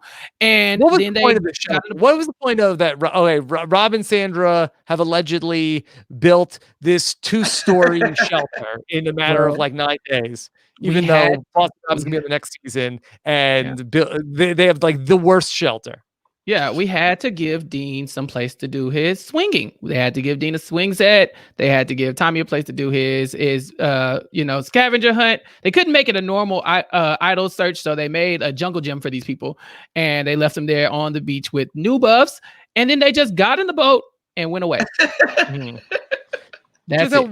What if they would have had like everybody moves in at the merge instead of at the final 6, and Rob and Sandra leave? Rob and Sandra are there too. I mean, that could be fun, or like have a couple like episodes where they're teaching them stuff. I don't know. I think that would have worked a little bit better, just to make sense of having that whole space that's so nice over there. Not everybody got to visit the Island of the Idols, and so if everybody got to finally visit, to be like, oh, this is the reveal of the season, like I think it would have been a better timing and felt maybe more complete. Yeah. Should they ever attempt this again with the Island of the Idols? You know what I'm saying? I think they could, though. I think they could. It's not their worst idea that they've ever had. I like it better than Redemption Island or whatever. Like I like it better. I would like to see them have better teaches, though, like better lessons. I want to see better work there, but I could handle it. But who would the idols be? Yeah. You couldn't use the same idols every year, because who would want to do that every year? Maybe if you just had them as like the final boss, right? Like, like right before you get to the final 3 tribal council, you can win a trip to the Island of the Idols, and one legendary Survivor player will be there to give you a tip to help you win the last, the thing, the jury. So like if it's a story of jury management, you go to the Island of the Idols and it's Todd from China. And he's sitting there and he's like, okay, what do you got? And you tell him all the players, and Todd, who has been watching from his little confessional booth, whenever, he says, okay, yeah, you got to tell John Robert that he's the biggest threat. You got to tell this person that they such and such. You got to play this up. You got to not do this. And then you can go and execute that however you want. Or you can take that information and do with it whatever you want. Like, all these Survivor players are not perfect, so it's not like they're always going to give great advice. But it could be like almost like somebody you go to at the very end, like your last guru, to give you like the power up before you can go beat the rest of the people. I don't know.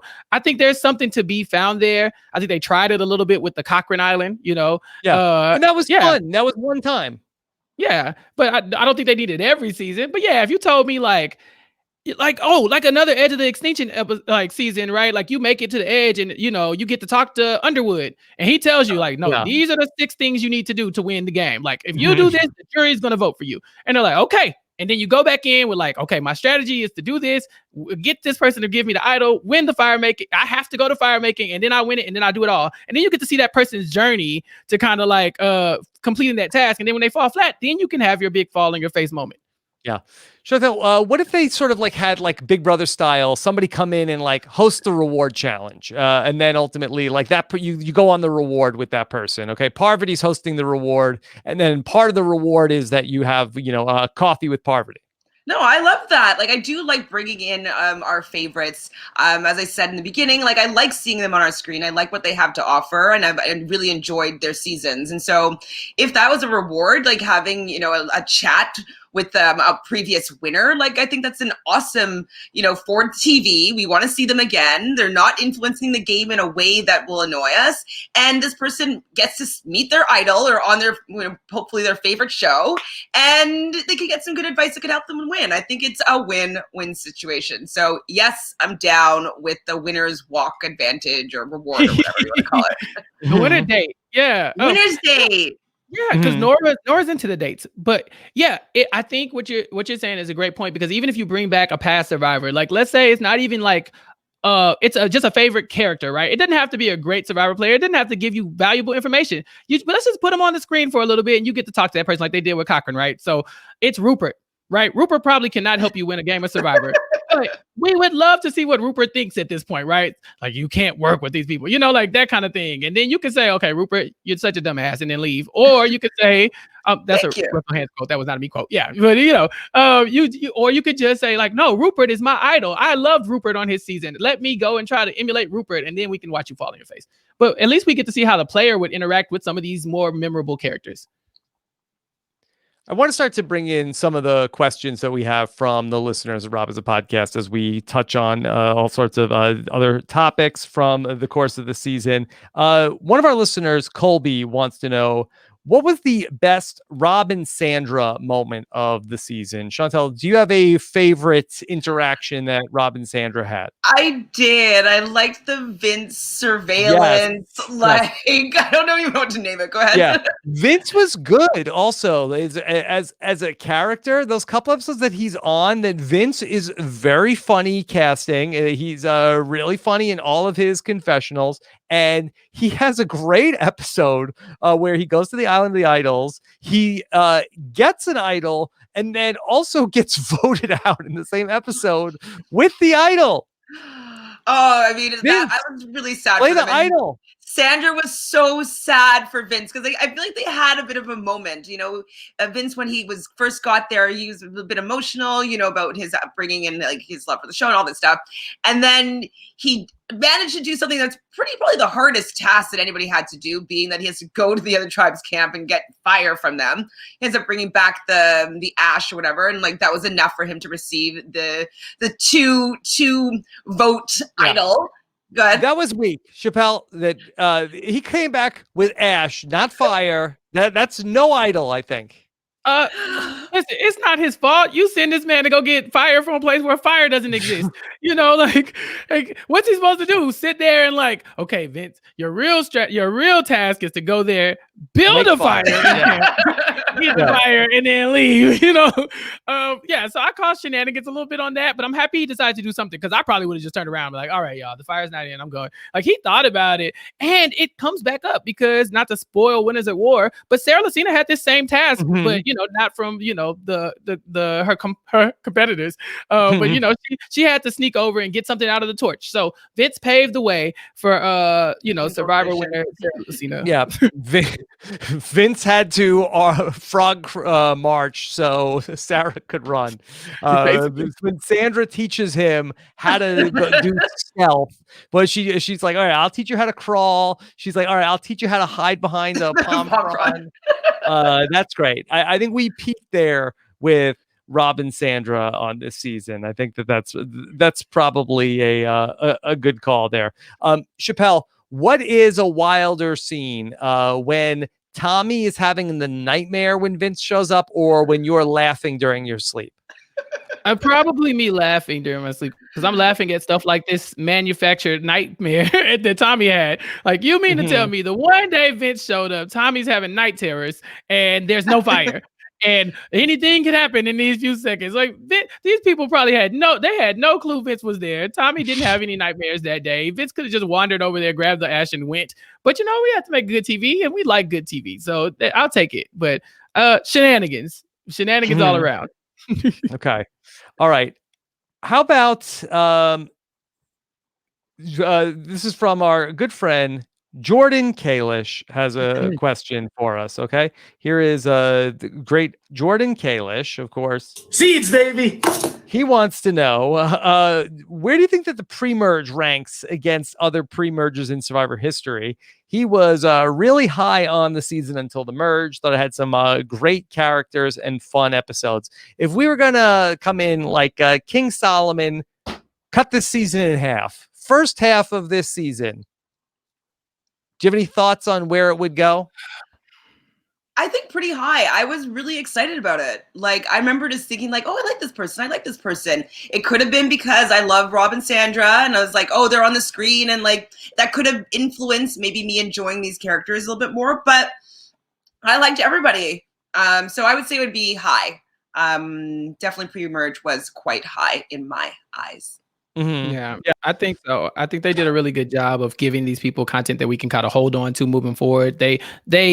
Everybody who made it to the post-merge was important in the pre-merge for one reason or another, right? So even though like Elaine makes it very far, but they established in the first episode that this person is the threat. Ronnie wants her out day one. She's a threat. Aaron is her foil, and then Aaron ends up like being a bigger, strategic player later on, not so much making great moves, but he was a big move person, and he goes far. They laid a foundation for Missy being a villain because she takes out Chelsea, right from underneath everybody. They make the case for Jamal because he's the king, the queen, and the jack, with the Molly elimination. So they gave us enough to where by the end of the merge, they got rid of all the people, right, pre-merge, but they had built a story around the post-merge people that we're like, okay, you showed enough of the people that we didn't really care about, but they were compelling.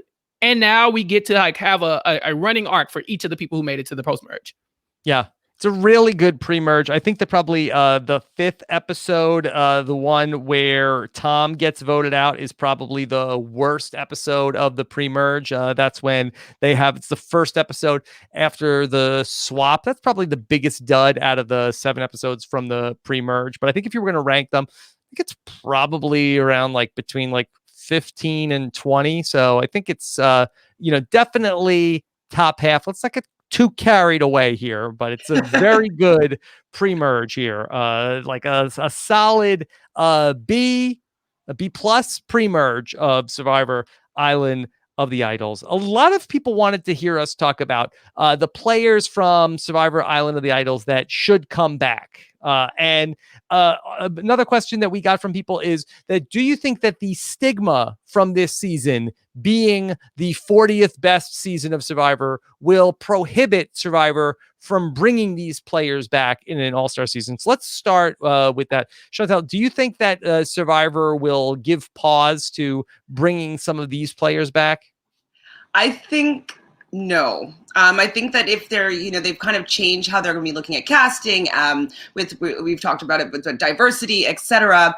I think season 41 will be a new era of Survivor. And I don't know if they're going to be dipping back, especially in this particular well, and bringing characters, just because there was, yes, they touched on some issues that were well received, but also it was just such a poorly handled season that I think that they probably just want to let's start fresh, 2021, and let's have a new type of Survivor that we're offering. I don't think they're going to go back here. No. Okay. Chappell, what do you think? I don't know if they're going to give this the Big Brother 15 treatment, I just don't know, because, Big Brother, nobody, that season's banned from ever, being on Big Brother again. I actually just forgot. I was like, who, what, who? Yeah. Oh, yeah. Okay. Alyssa was on The Amazing Race. Yeah. Oh, yeah. She was on The Amazing Race. Okay. So, I don't think they're going to do that because I think they did make such a compelling case for a lot of them coming back, right? Again, justice for Chelsea. I really think that she could have done great things, but she probably will never come back. But Kelly, they owe Kelly money. Kelly deserves another chance to play this game where she's not under duress the whole time. Now, whether or not she will do it, I don't know. But she deserves another chance. There are some people who come off of this show looking kind of rough, and so I don't know if they would do it because I don't know if you would trust CBS with your edit anymore after something like this.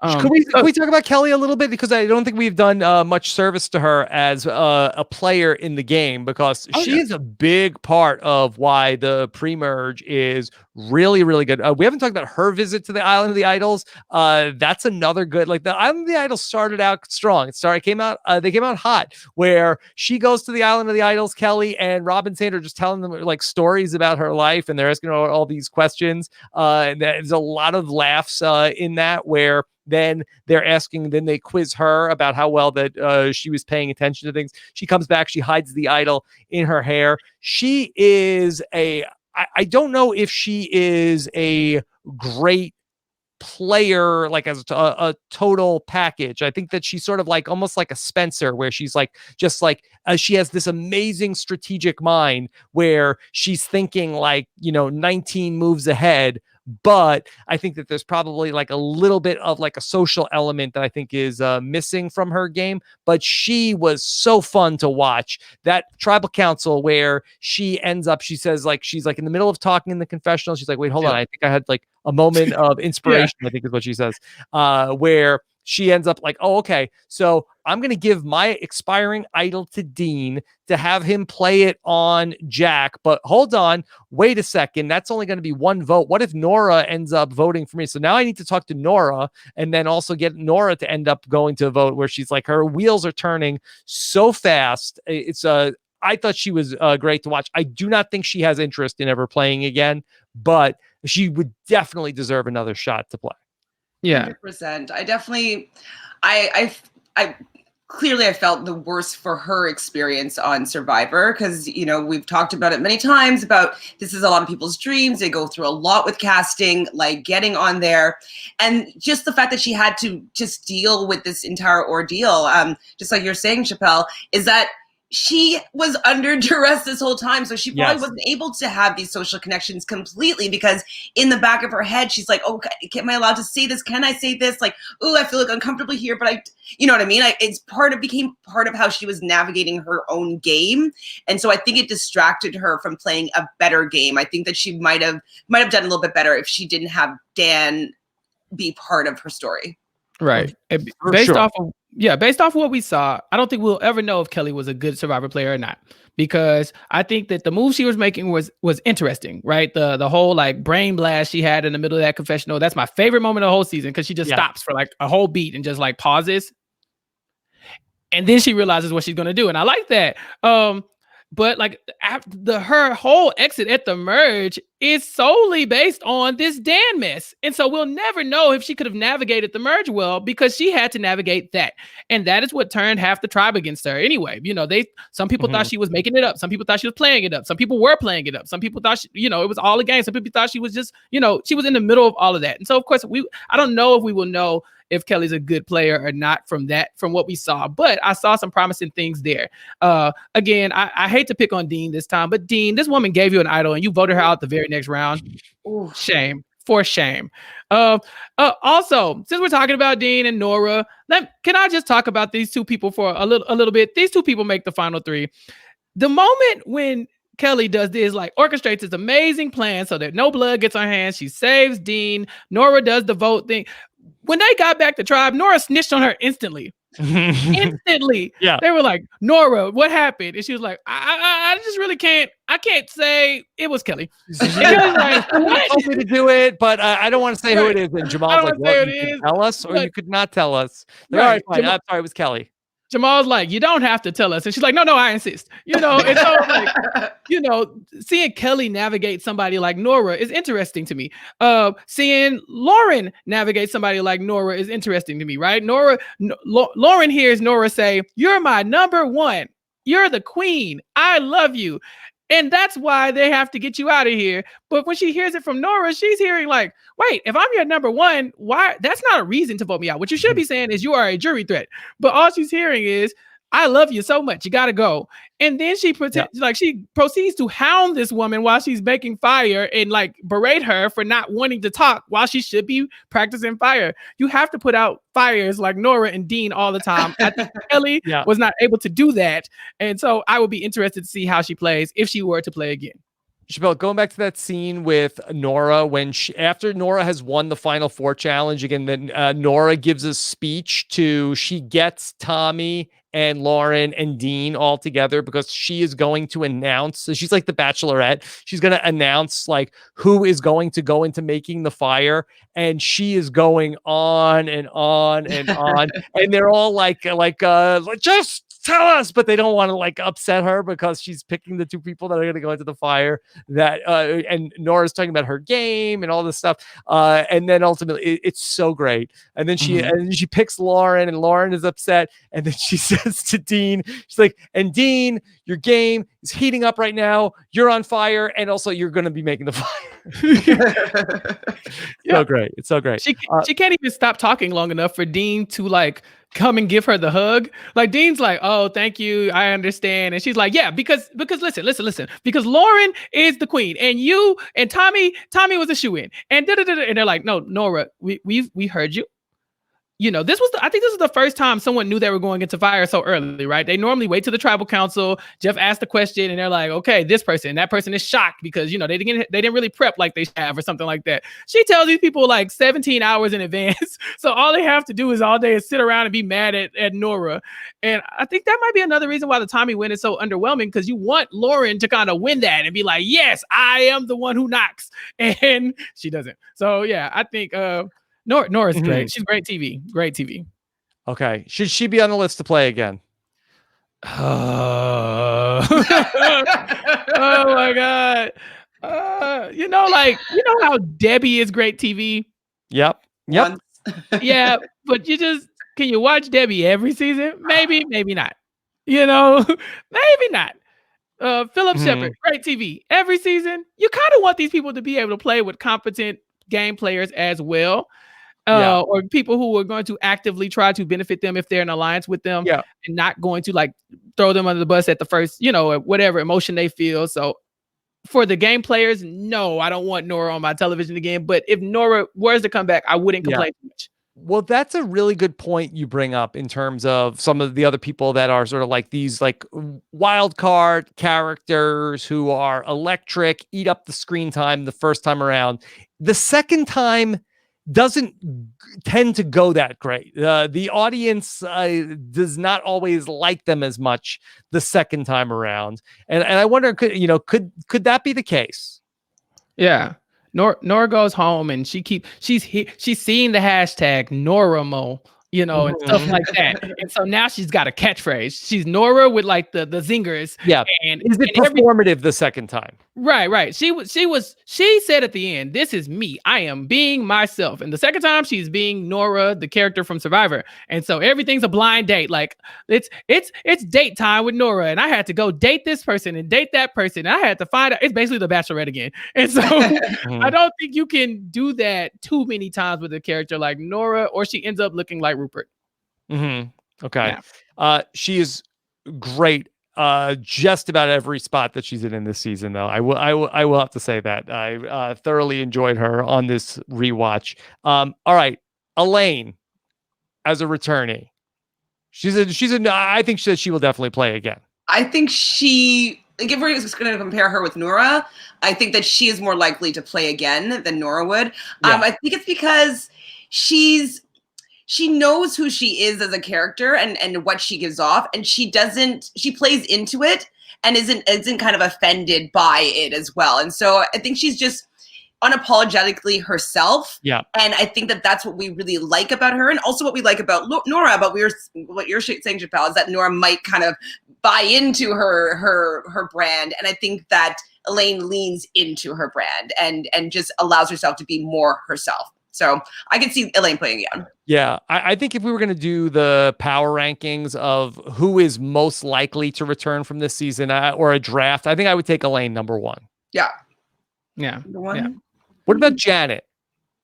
She's up there. I think she had the arc that she's going. Like I think this was the best case scenario TV for Janet, right? Yeah. She had a villain that she didn't even know she was fighting. She's an older woman who didn't get voted out for. She's so likable. But I think if this person comes back again, there's no way you're keeping her past the first round. Like she might be, she's older, so you can always say, oh, she's probably a liability in challenges. They love doing that to older people. So you can always use that. But she's actually very good around the camp. She is, but that's what I'm saying. They're gonna, like, the returning season, they see that, they don't really care, right? They know that camp life doesn't really matter that much. Like, people live on the edge of extinction for 40 days and 40 nights, and they're fine. But like, I think this, when you see Janet in that arc, you're like, oh no, she has to go, because if she makes it to the end, people might just give her the money because she should have got it the first time. Yeah, I kind of think that she would do okay in a returning player season. I feel like that she would find her way in with like the Brad Culpeppers and the Troy Zans of like, hey, we're the old school loyal people. I think that she would. She'd be around for a bit, I think. Yeah, I would hope so. If she's Yeah. going to give us the same type of content that she gave us this time, Yeah. but you never know. Okay. What about Lauren as a returnee? I think that she would want to play again. I think that the show really liked her. Do you see Lauren as a returnee? 100%. Yeah. But I think though, for me, I was just thinking about it. I was like, yeah, Lauren. But I think I only can see her winning. Or if I don't see her win, I will be really upset with her returning for whatever reason. That's the only acceptable outcome. I think so, unless she plays a really good game and somebody else just actually played better. But like, I feel like seeing her come back, I have to see her win. Like that's kind of a contingency of her returning. Well, Chantele, you have a very unrealistic expectation. She better come back and win. She's very good. She's a very good player.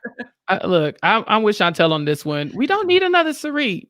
We don't need another one who comes back and we love her and they can't, the fire takes her out and then Tom Westman takes her out and then this crazy apocalypse takes her out. Yeah.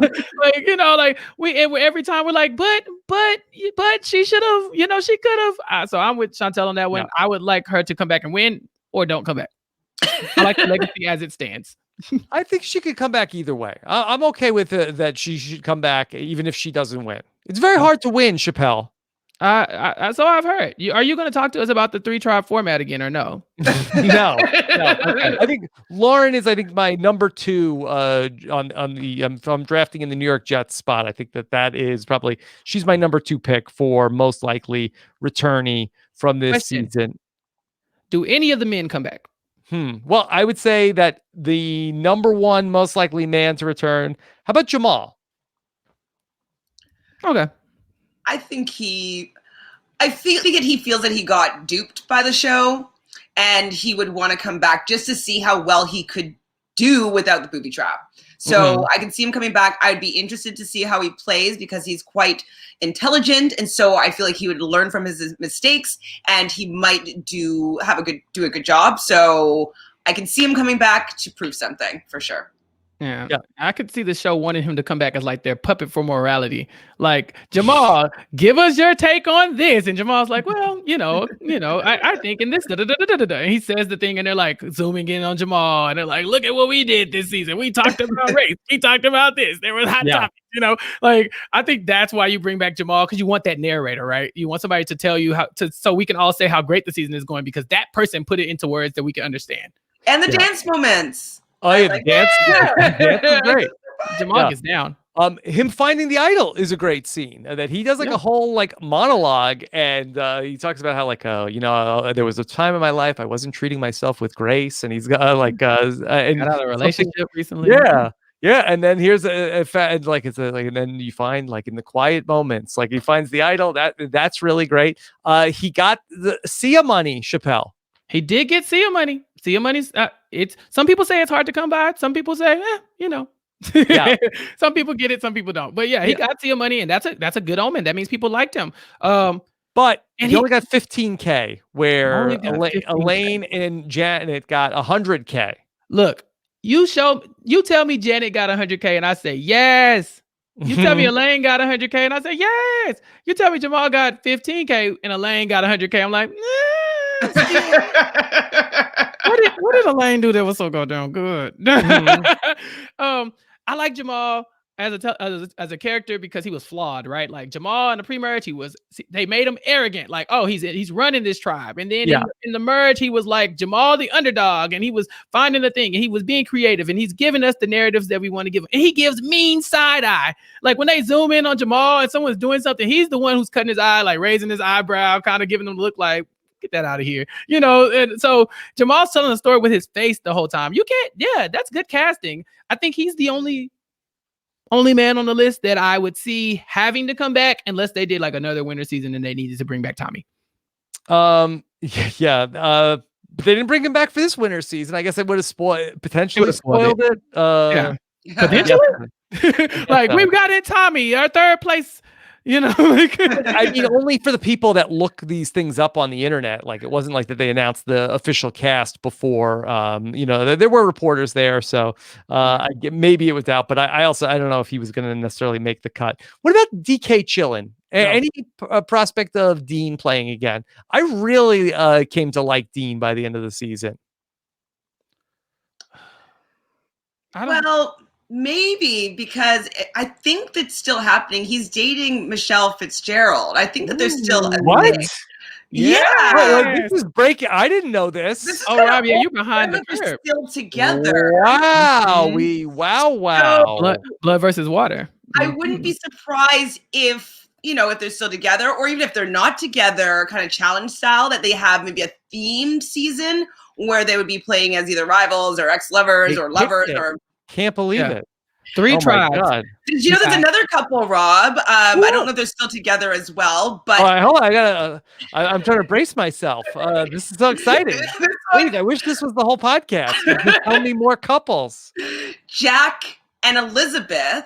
Oh, and no. Jack Yeah. and Jamal. Oh, okay. That was- Well, that's you all- said that's you all- didn't know. Well, they weren't at the finale. That's one of the things on my list of bad things of like weirdness of Jack and Elizabeth just aren't at the finale. What? Why? There's no explanation. Is Elizabeth mad at the show or what? No. And Jamar and him are roommates. I don't know if they still are, but at one They used to point, be roommates. They used to be roommates. Yeah, that's another one of those sitcoms I would watch. Okay, Rob, let me sell you on the 3 tribe format right now, okay?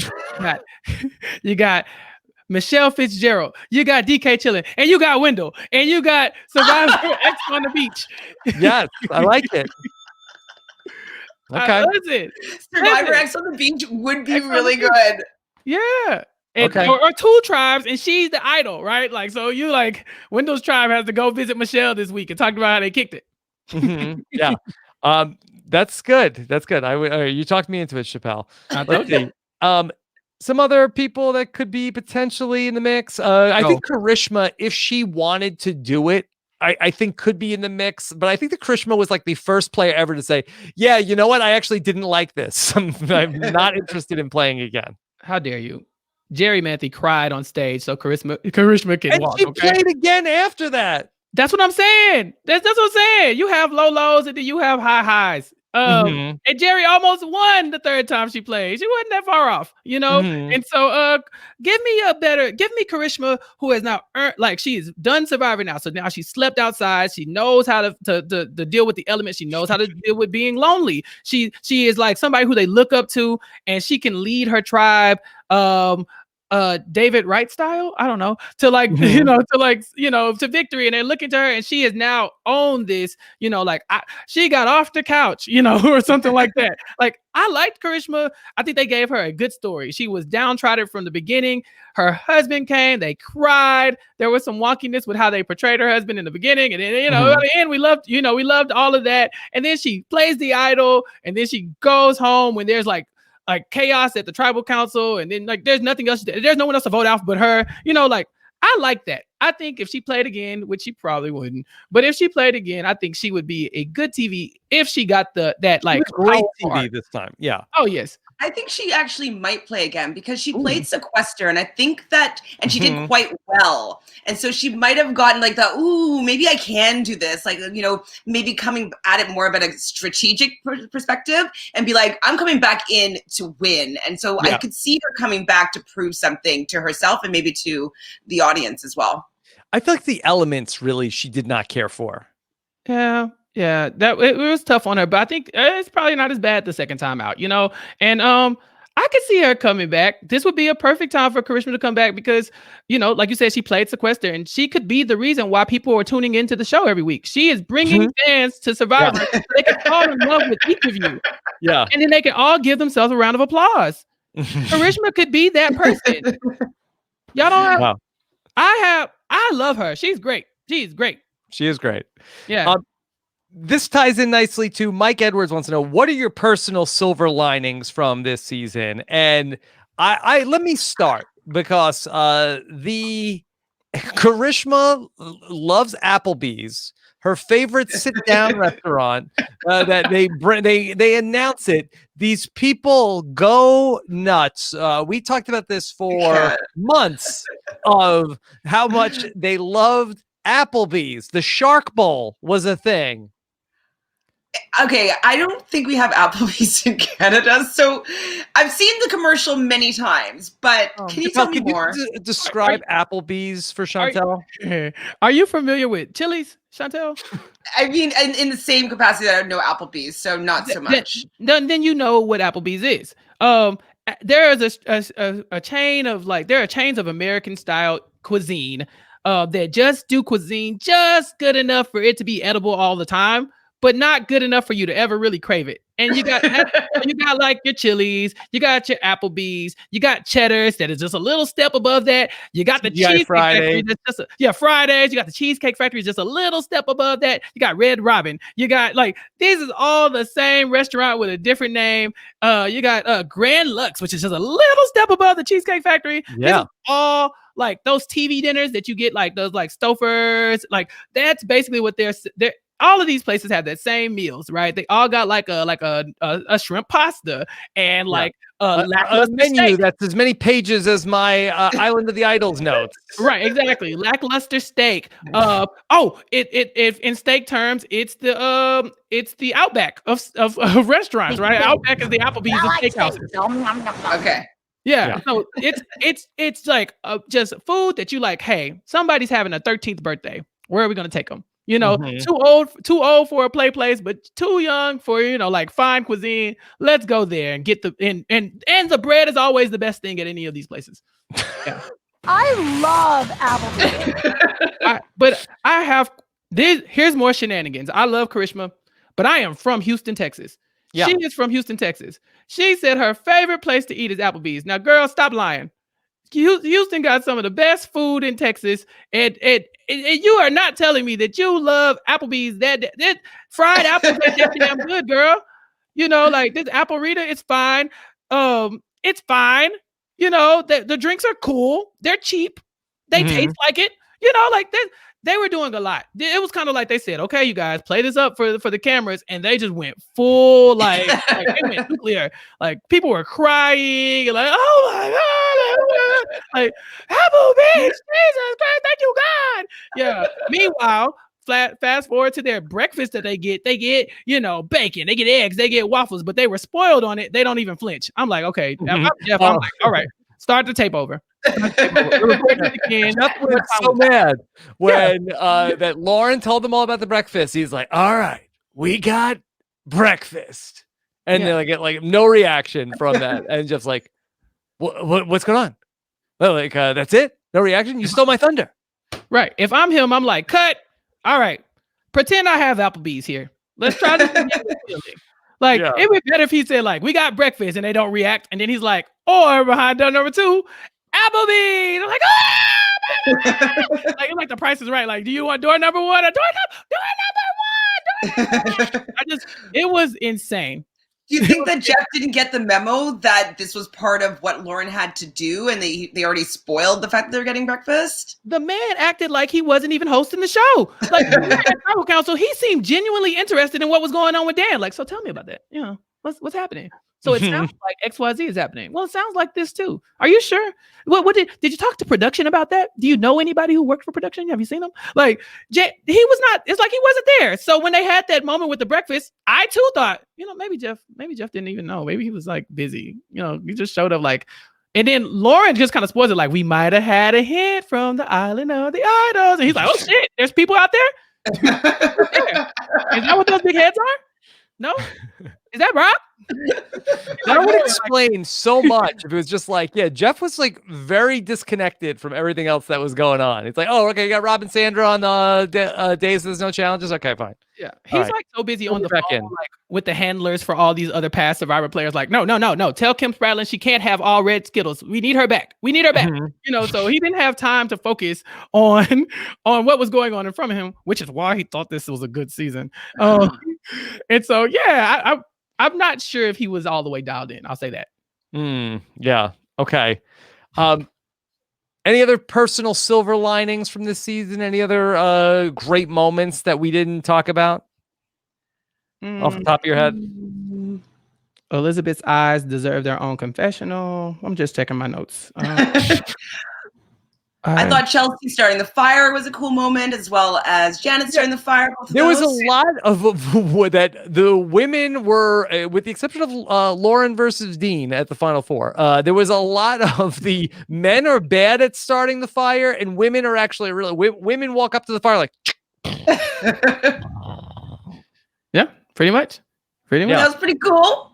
Yeah. I was happy about it. What else I have? Yeah, where she has Jamal in the background going like I want to make the fire, and they're like, well, maybe I think it's Jack. You know, Jamal's like other half goes, well, have you considered letting someone else try? And Jamal's like, you know, I might do that, and then Chelsea just goes over there and like with a match, like a flamethrower. There's another really great moment. This is episode number 3, and they are at the camp, and Karishma is talking about how she doesn't fit in, and Karishma cuts her hand with the knife, and she is bleeding, and she says that you can see the bone, and she is curled up in the fetal position on the ground, and do not even pay her any attention whatsoever. They do not even walk over to her, and she's like, my hand is bleeding. Nobody even gives her the time of day, Chappell. Yeah, it's kind of like they like stepped over her too. Like, could you get your bloody hand out the way? God, you're always crying about something. She's like, I'm dying. They're like, well, die over there, God. So that's why I said she had like a great arc. I even like the part when she's she goes looking for the idol. Right, she's having the worst day of her life. She's crying, like she's just low energy, and Nora's like Karishma, you gotta go do something. Go pick up firewood or something. So she moves off to go find firewood. She picks up 2 logs and then finds the idol. And then an hour later comes back with those same 2 logs. And Nora goes, Karishma, where have you been? It's been 2 hours. And she's just like, huh? She's like, where have you been? She's like, I'm sick. And they're like, you want us to call medical? We probably need to call medical. She's like, no, don't call medical. I'm fine. I just need some water. Get out of my business. God, I'm 39. You know. Yeah. That's great. Another quick one is, so Chelsea gets voted out and Dean goes on the warpath to try to figure out what happened, and he becomes Detective Dean, and Detective Dean is on the case, and he's going out and starting to like ask everybody in some interrogations about who did it. He rules himself out as a suspect. He knows that he doesn't do it, and then he ends up barking up the wrong tree with Missy, who tells us in confessional, it's like, yeah, I did it, Dean. I voted out your girlfriend. Don't bite the hand that feeds you. Tell Cersei it was me. Yeah. Yeah. Dean, you know. I like the Detective Dean segment. You know, I was into the playfulness of that. It was good. Yeah. Silver lining for sure. Yeah, that was great. I wish we would have got more of that. I also liked it when Vince goes to the Island of the Idols, and then Dean says to everybody, okay, good. Well, he's gone, and then we'll just split the vote. Your second place winner of the season, Dean. 2 votes. 2 votes. And Karishma's like, who, me? I like when Vince comes back from the Island of the Idols and he's like, well, girl, Karishma, get it together because they about to vote you out. Like, he has no patience for her at all. She's like, well, what are we going to do? He's like, well, could you go tell somebody to vote for you? Damn. Like, leave me, get away, girl. Didn't you just cut your hand open? Go away. Yeah, there were a lot of good funny moments in this season.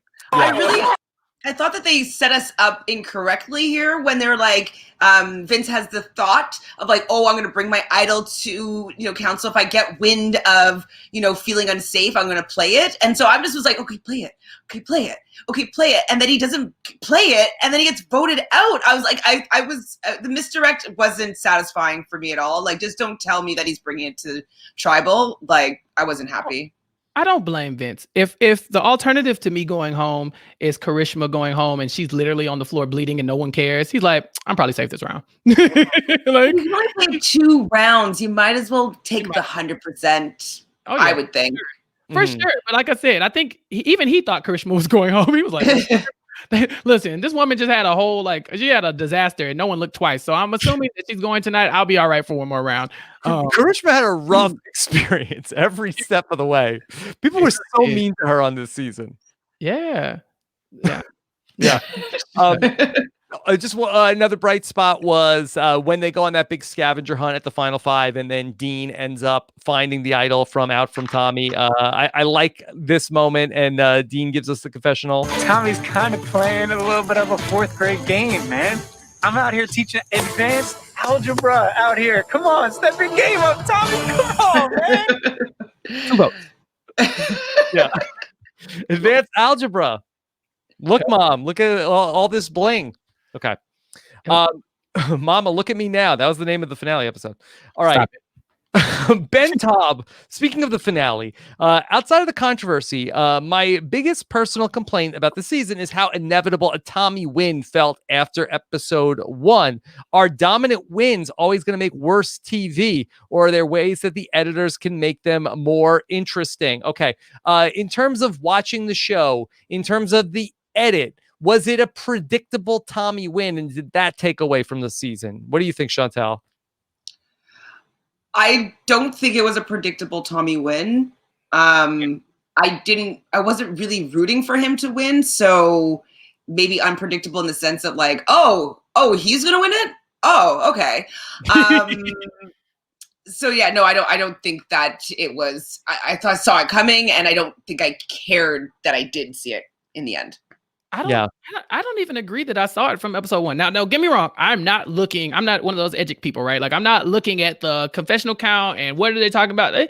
Just from a television perspective, there were so many red herrings that were saying a woman will win this season, right? Like Rob and Sandra are literally making a bet about it and all this other stuff. So I don't think they really telegraphed the Tommy win unless you were looking for that kind of thing. I will use that caveat because some people were looking for that kind of thing. But for me, no, I noticed that Tommy was probably going to win once they started to say how much of a threat Lauren was. Then I was like, oh no, it kind of for that at that point after the merge, because before the merge they really didn't, she wasn't like a huge threat to anybody. But after the merge, when they stopped focusing on Janet and Elaine a little bit more, and they started going, hey, that Lauren character needs to go.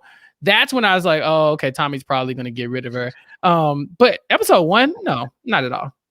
Yeah, I felt like that the edgic people were really like, keep your eye on Tommy. And there's a lot of times on the rewatch also, like he gets the last word before a lot of the votes. And I think that you really do see what he's thinking. Like the guy puts in a lot of work in this season. So it's a very deserved win.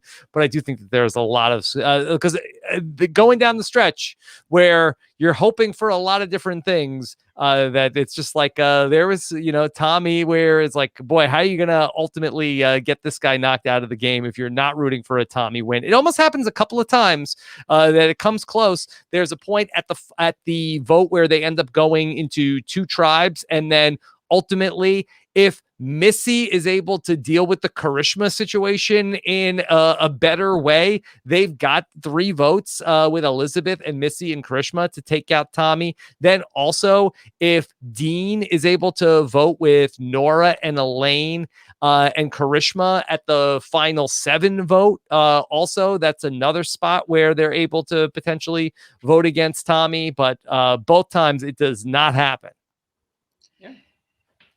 People were coming. People were coming for him. Ultimately, they never got him. Connor McBride wants to know, what was the best strategic move of the season? I'll give it to Tommy. Yeah. I'll say that Tommy's play at the Final 4 is masterful, right? Like, the thing he does is his Lauren has no clue Tommy wants to vote her out. For one, like Lauren thinks that her and Tommy are taking this to the end because I think she's identified that she's going to beat him. So she's not looking at it from his perspective, which is why would I want to lose to this person? And so she doesn't see it coming. Then you got Nora, who, you tell her something and she believes it, and then she just goes with it. And so he's like, Nora, one time he's like, oh, I suck at making fire. And she's like, good, great. I'm not going to use you. And, Tommy's making fire all the time. He's like, oh, well, I can make fire in a heartbeat. I just didn't want to.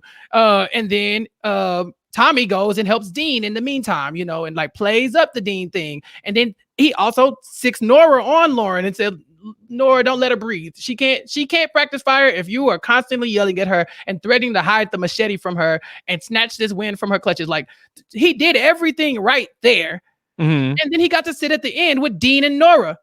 I think that is Tommy's best strategic play, because anybody else in the final 6 or 7 players, except for Dan, probably could have beat him. Like Janet probably would have beat him. Elaine probably would have beat him. Lauren would have beat him. But he got to the end with the goats. He had his dreams and he had his Cassandra. Goat Army reporting for duty. Right. And Dean is the captain of the GOAT Army because he's not in it. You got 2 votes. You're still a GOAT. Yeah. Chantele, do you have a pick for best strategic move of the season? I guess what I enjoyed the most, I didn't even realize it was this much of a Lauren stan until I was rewatching this.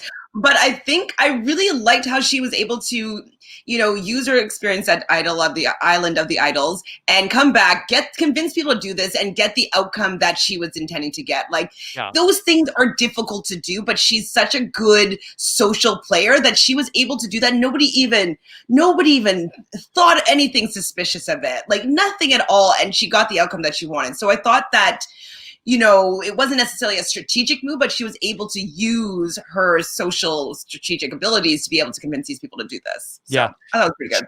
She's a super talented player. There's the point where Karishma is talking with Elizabeth in the hammock, and Lauren's like, "Hold on, I'm like in the zone right now. I'm reading lips. The game is slowing down for me."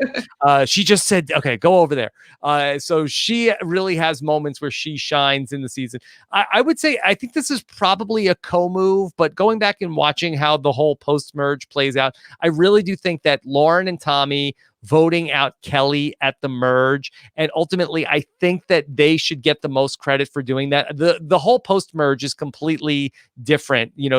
Kelly comes back and has a conversation with Tommy and with Lauren about what do they want to do, and they're like, okay, well, you and Janet vote with us, and we've got this group, and let's vote out Dean and Karishma. And Kelly's like, no, I don't like that plan. I don't want to do that. And they realize in that moment, we can't work with Kelly. She's got her own things. She doesn't want to fold back in with our group. And so they make the decision, okay, we can't trust her. Lauren ends up telling Missy, like, hey, Kelly's talking about you. We've got to go ahead and get rid of her. And then Kelly has 2 idols at that tribal council. She turns to Lauren and is like, hey, Lauren, am I safe? And Lauren's like, you're good. Don't worry about it.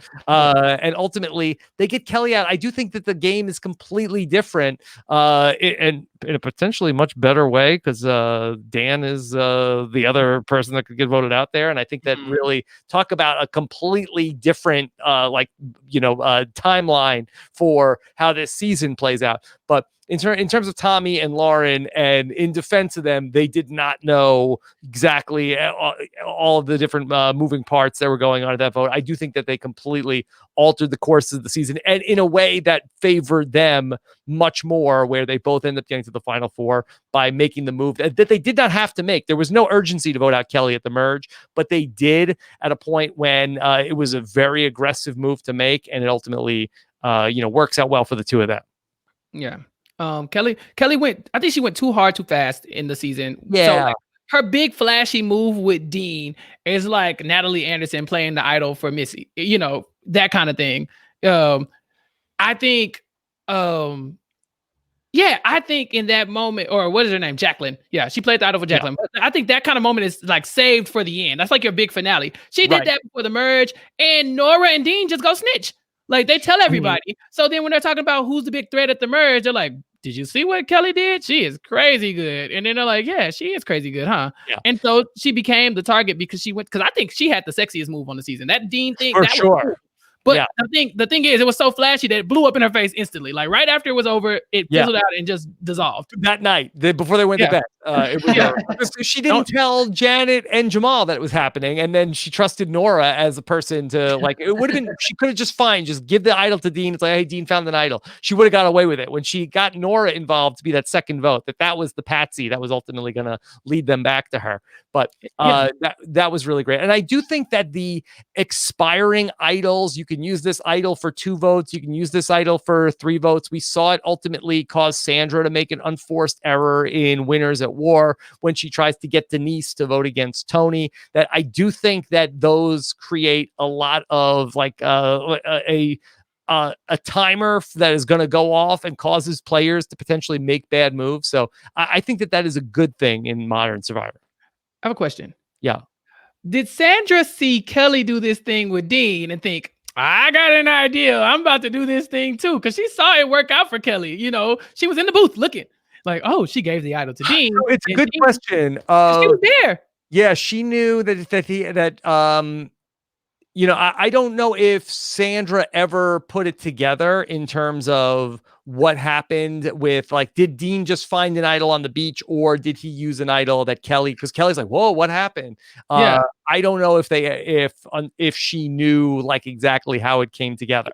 If she did, that's pretty cool, because even in the moment, Kelly says in her confessional thing, she's like, if I do this, I could give it to Dean. He can vote how I want, blah, blah, blah. And then I can make Nora do this. And then I will come through this without any blood on my hand and get rid of this person that I am, potentially working with, da, da, da, da, da. And then Sandra goes and does the same thing, because Kelly says, I could do that, but if I don't do it correctly, I could go home. What's stopping Dean and Nora from just voting for me at that point? And Sandra goes and does exactly what Kelly telegraphed. She does it one season later. So in that aspect, yeah, that's pretty cool. I think, it kind of just came back to bite her in the butt, but she saw it happen the first time. Okay. I want to reveal the results of some of the polling we did of the audience coming into talking about season 39, the 40th best season of Survivor. We are going to put out a poll every week on Mondays. When you go to robisawebsite.com/top40 poll, we will put out a poll about the next week's episode, which we will tell you what it's going to be very shortly. We polled the audience. Who was the most underrated player of the season? Yes. Underrated. I'm just looking at my list here. I like when you go through your notes. This is fun.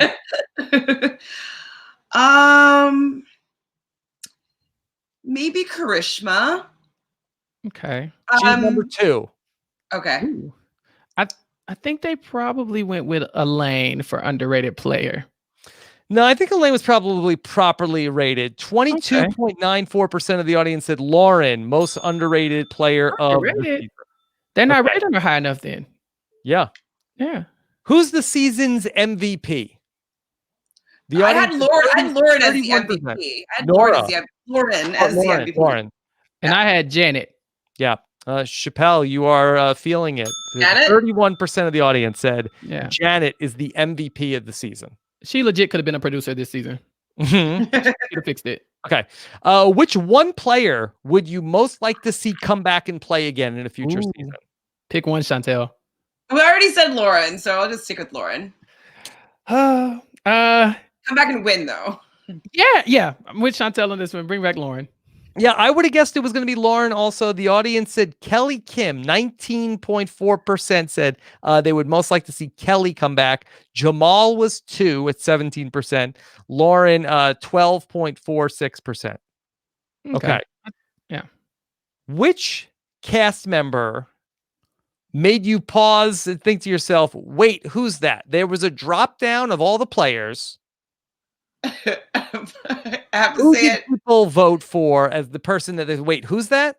Tom, the Canadian. Oh, because I forgot about him. I'm like, oh yeah, that guy. He's probably for me the least memorable character of this season. I agree. Yeah, I just in that archetype of people, he's the least memorable one I could think of right now, and I couldn't think of him before. Okay, maybe you're forgetting somebody else. Molly Byman, the audience voted. 27% of the audience said Molly was the wait, who's that person? I wouldn't be able to call out her name, so okay. Like if you put her picture up, I'd be like, I would say who's that. So I called her the Poverty 2.0. Yeah, there was fancy branding on the Molly thing, right? Like it was the king, queen, and jack. So that reminds me of Molly, whereas they weren't like it was the king, queen, and jack and Tom. Yeah. It's 18.5%. And then Ronnie Barta, first boot, 12.7%. Any thoughts on Ronnie? I thought that he was actually pretty good for a first boot. He just ends up where he like identifies right away. Elaine, yeah, we got to get rid of Elaine. She's got too good of a story. And then they give him like a dodo thing with when he said that he had 1 million jobs. That's all I really remember on him is like just like the going on and on about like I did this and I did this and I worked as this and I worked as this. He was fine as a first boot. Yeah, I don't didn't really see his gameplay. I don't know if I care to see it again, but I've seen more boring first boots in my lifetime. So he was all right. He was like a pawn for that like storyline of like the person who's going to go home first ends up going really far. Like so like the David Wright, the Cochran, you know, that person who is going like this was the Elaine story. So she had to get past this first hump to go and be Elaine who gets $100,000 for being Elaine. Mm-hmm. Yeah. So he's just all right. We asked the audience. We have a Kelly Wentworth Award for best pre-merge boot. Who did the audience vote for the Kelly Wentworth Award for best pre-merge boot of the season? They probably gonna give it to Jason Linden, but I would give it to Chelsea. I told you, justice for Chelsea. That's it. I'm gonna give it to Chelsea as well because just the foreshadowing of talking about like everybody loves a good blindside.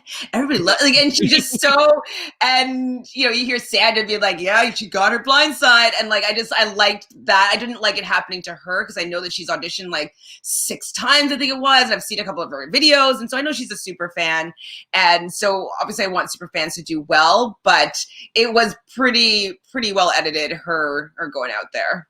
Okay. You're right. 41.99% of the vote said she gets the Kelly Wentworth Award, best pre-merge boot. Chelsea Walker. Jason Linden was second with 29%, and Vince had 9%. Okay, Rob, I feel like you should just go ahead and put out a disclaimer. If the producers on the show ask you if you like blindsides, you just refuse to answer the question. If you ever get footage of you saying like blindsides are fun, I love blindsides. Blindside. Like you are. Don't give them that. You won't win the game. Yeah, don't give them that material. Just never say it. Never say it. And don't say I'm not going home with an idol in my pocket. Just don't say those words. Say like I could go home. Yeah, it's probably. Don't say you love tribal. Don't say it's fun to vote people out. Don't say anything. I hate it. I hate blind. A really good spot. No, never say that either. Yeah. Okay. On a scale of 1 to 10, where would you rank the merged tribe name Lumuwaku? This was a wild name. Did we get how did it come about again? Right. I don't think it was not explained. Okay. Just on the screen. Again, there was a lot going on at the merge. It was just like on the screen, Lumuwaku tribe, day 21. They didn't care. I mean, I'd probably care for it more if I knew the origin stories as a part of everybody's letters of their names, or I don't know, or somebody lying about it. Like I wish like I knew more about it to be able to rank it. Other than like since I don't know anything about it, it's kind of low. Who cares? Yeah. Okay. I'm looking on the internet. They're asking Google Lumuwaku. I did. I had to sound it out. Let's see. Decoy vote. Nope. Still don't see anything because I don't want to talk too bad about the tribe name and it means something really special. Yeah. Yeah. Oh, here it is. Fellow competitor Lauren Beck confirmed it on Twitter and said a special shout out to Jack for the best tribe name. Jack Nitching mentioned the abbreviation is for love you, miss you, really want to kiss you. Lumuwaku. Yep. Big fat 0. No, that makes it worse. I thought that having meeting would have been lifted it up. That's so bad. I told you guys. That's why we kept it out. I told you.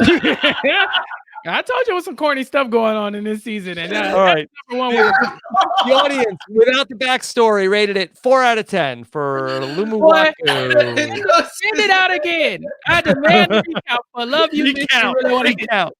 Yeah. Okay.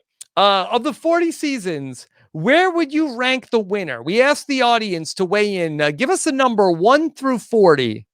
If you were going to put a ranking on Tommy as a winner, where would it be? Around 30. 30. 30 out of 40. 30. Yeah. Like it's not like there's been worse winners for sure. I mean, I know you just said he was in the bottom 10. What? Bottom 10. The bottom 10. And now you're like, it's not one of the worst. Well, who's worse? Because 9 people. The 30th best. 30's not that bad. I mean, it's not pretty good. And Sandra, wait, 2 winners, 1 twice. He's really.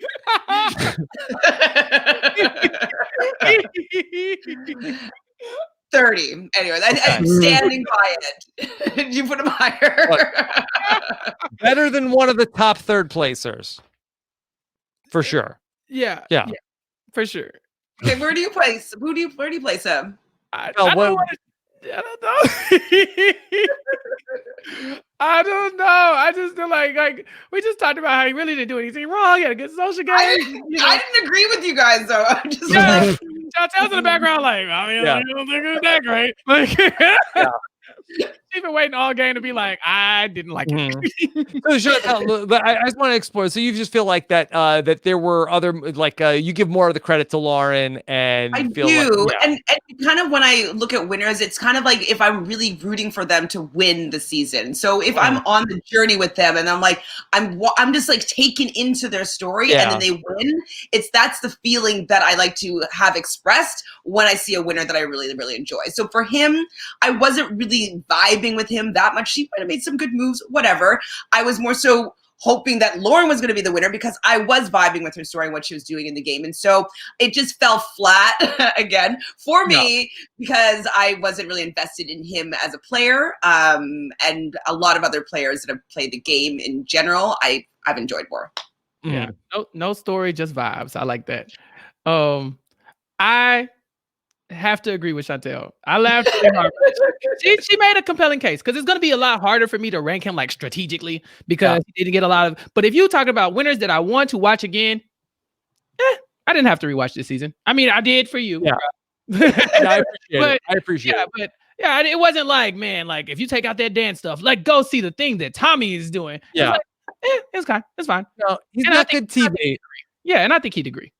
He's not good TV. I do think that he did do a really good job in this season. And I feel like that I don't think that there was a lot of luck involved with his win. I think that he, like the person that he wanted to go home, I think went home just about every single time. I don't think he votes wrong in the whole season. I think that, he's the one sort of like really like, telling people what to do. Him and Lauren, it's hard to split the baby. I totally get that. I also understand that, they feel like that there's a couple of people that if he gets to the end with, he probably doesn't win. It's not like that he's a shoo-in to win against everybody, but I do think that he plays a game where it's hard to say that he makes a mistake anywhere along the way either. There's like a couple that you can see. I mean, I remember beat red face Tommy at some point. So he's looking at people like crazy or like, what happened? So I think he had a couple trouble. I think that Jason, he votes the wrong way on he had a couple moments. But yeah, I think you're right. But ultimately, like Chantele said, this is going to be it's such a recent season, right? There are winners that we watched play 2 and 3 times because we just kept watching their season, right? Like you might so we have all this this reverence for like these other people, and for Tommy we haven't had time to see if his game like ages really well and stands the test of time, and it's kind of under this cloud of darkness as well.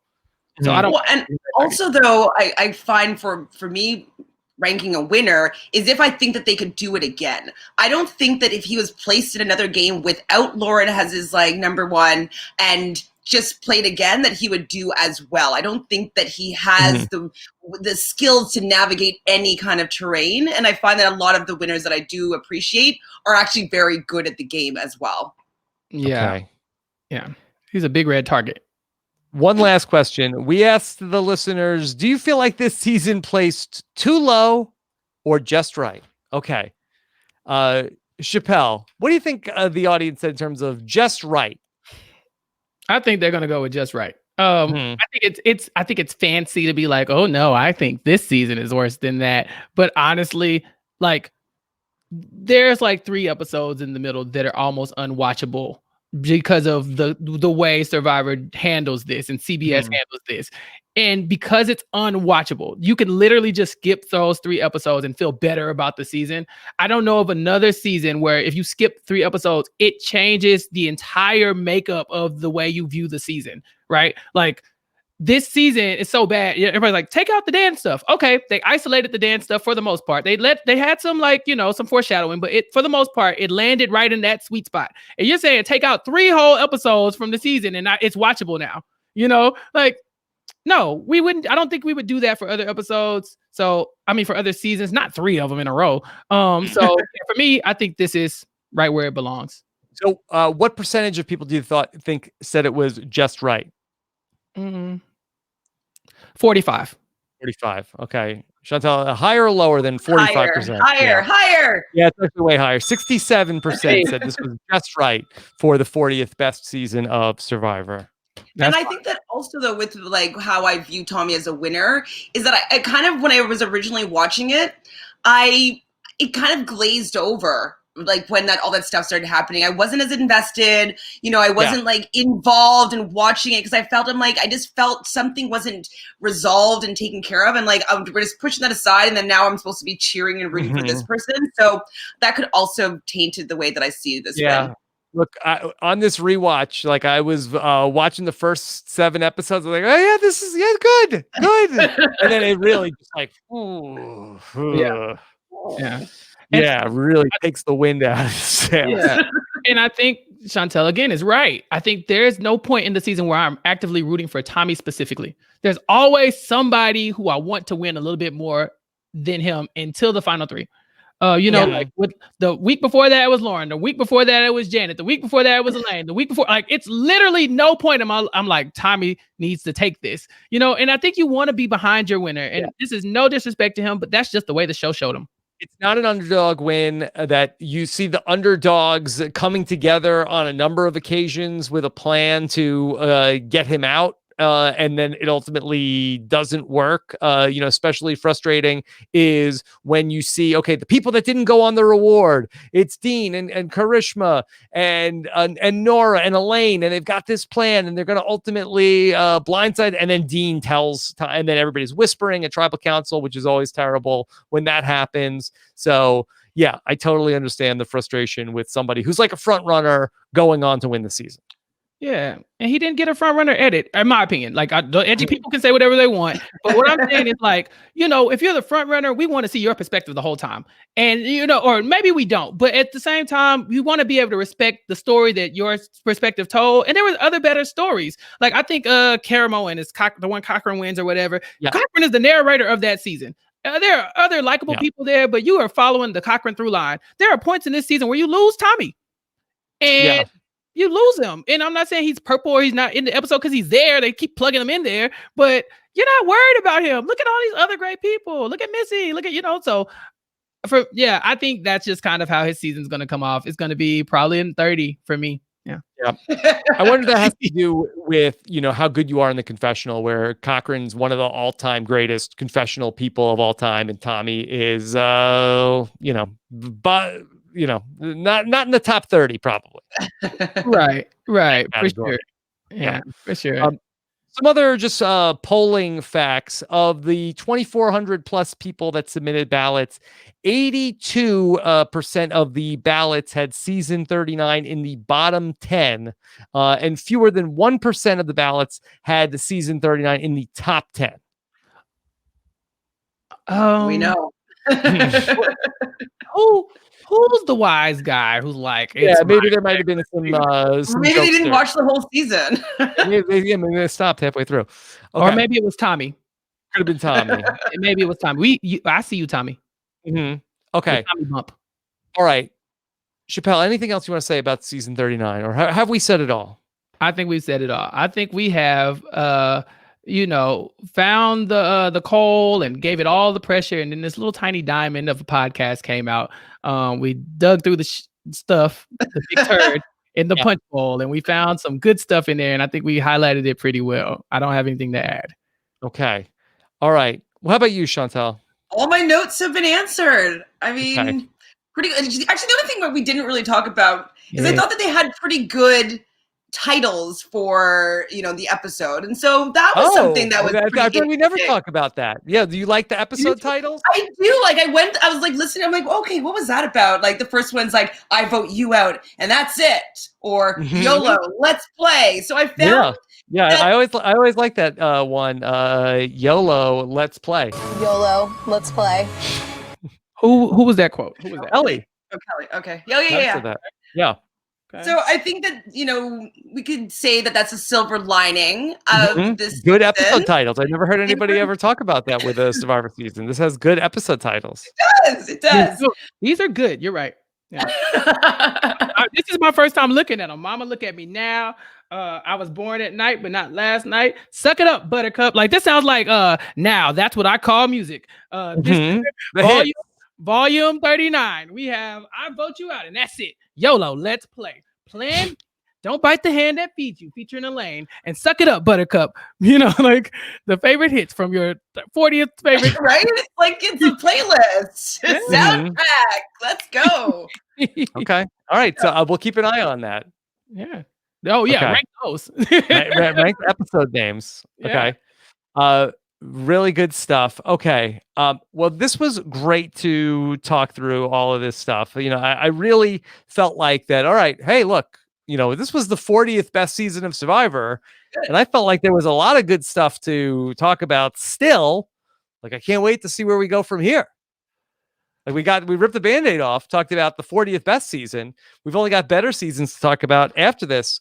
So we are not quite done yet with season 39 here, that we are going to be doing our weekly Survivor feedback show to answer more of your questions. I told you we got over 300 questions from the listeners. I want to answer more of those questions, and then you can also submit your questions in response to what you heard in this podcast. Go to robhasawebsite.com/top40feedback. You can send in your questions through the end of the day, Friday, when I will be recording our feedback show that will be a patron exclusive with Matt Scott this week, talking about a bunch of additional questions and your feedback thoughts on the Island of the Idols, the 40th best season of Survivor. If you want to become a patron, it's the start of a brand new month, of a brand new year. A great time to get on board with everything we're doing behind the scenes, get our patron podcast feed, find out everything that we're doing with our weekly patron activities, all of the patron Facebook groups, and more at robhasawebsite.com/patron. All right. So why don't we talk about what's coming next week? Are you interested to know what the 39th best season of Survivor is? Yes. Okay. Chantele to guess. Do you want to guess? I want her to guess. The two that we're thinking of, but then I was kind of looking a little bit, and for me, I think that it was actually season 38. Was it? Is that the Chris Underwood season? The Edge of Extinction. Yeah. Okay. I hated that. I hated that. So right now, that's my pick. Before, we kind of briefly touched on another one, which might be Chappell, so I won't say it yet. And I definitely could see an argument for that being not my favorite either. But then I was like, no, I felt there's one that I hated more recently. And I didn't enjoy him coming back from the Edge of Extinction and just like winning a different game than was being played. You know what I mean? He won a completely different game. He won Edge of Extinction. All right. That's Chantele's vote. All right. Chappell, do you want to weigh in with a guess? Wow, those are really good picks. Like, I forgot how much I hated those seasons. I was like, wow, you're right. Those sucked. Heroes, Healers, and Hustlers sucked. What else? You know, be telling us everything that's coming up here in January. Yeah, we might just like run the list. Me and Chantele are going to create a Google Doc and just tell you what we are. Okay. I think for me, the answer is Thailand, because it's a very similar situation as what we have in this season, but CBS just ignores it completely. So in this season, they tried to correct it and thought they did a really good job, and they leaned into that, and it was bad and it was cringy. And in Thailand, they just completely ignored it and tried to make this woman's claims make her look like a crazy person. So I would say that is, for me, the second worst season. Okay. All right. I can't even remember it right now, so it must be bad. Yeah. Chantele, a woman accuses a man of groping her, and he yells at her, and they vote her out, and he goes to the final five. Okay. All right. Well, here we go. Are you ready to hear the 39th best season of Survivor coming up next week on the all-time top 40 season rankings? Here we go. It's Survivor Redemption Island. Hey, Cesternino, what's wrong with your voters? They got a problem with all my seasons. Rob, I'm sorry. That's why the people voted. Yeah. That means All Stars is next. We don't know. I We don't know. We mean, gotta get the Boston Rob seasons out of here. Next time out, we will talk about Survivor Redemption Island Season 22. Frail Mary Kwiatkowski, and Jason Reed will join me next week to talk about everything with Survivor Redemption Island. We will take your feedback questions for next week. robhasawebsite.com/top40feedback. And then on Monday, we will put out our season poll, robhasawebsite.com/top40 poll, to get your thoughts on Redemption Island. All right. This was really great. I'm really happy with how this first episode went. I know this was not the easiest season to talk about, but when you're talking about the 40th best season of Survivor, you got to start somewhere. So thank you both for coming on here and joining me to help launch this brand new series. Chantele, where can people hear more from what you're doing? Oh, absolutely. I have a YouTube channel, Reality Realness with 3 S's. It's going to be down over here. Yes. Right now I'm covering The Bachelor, Sequester. Is that all it's on right now? And The Challenge. The Challenge has been pretty good this season. So we usually go live at about 2 p.m. after the episode airs, but I go live after the episode of The Challenge on Wednesdays. So that's what I'm doing. Okay. And Chantele, are you do you have a guess, or is it just you go and just tell us everything you think? No, I definitely usually podcast with somebody. So for The Challenge, I have my 2 friends, Michelle and Fanta. Michelle, I met playing live reality games. And so, we played an all-star season together of a live game, and then another returning season where we were ride or dies, and we made it to the final. It was a very, very good story. So Michelle, and then Fanta I know as acting classes in Vancouver. And so they're always there for The Challenge. And then I kind of rotate out people for The Bachelor. And then my friend Jojo for Sequester. He's kind of a Sequester star. We also met playing these live reality games, and we're currently playing one together right now. And it's pretty interesting. So yes, there's some people that are consistent. Okay. I want to hear more about Fanta.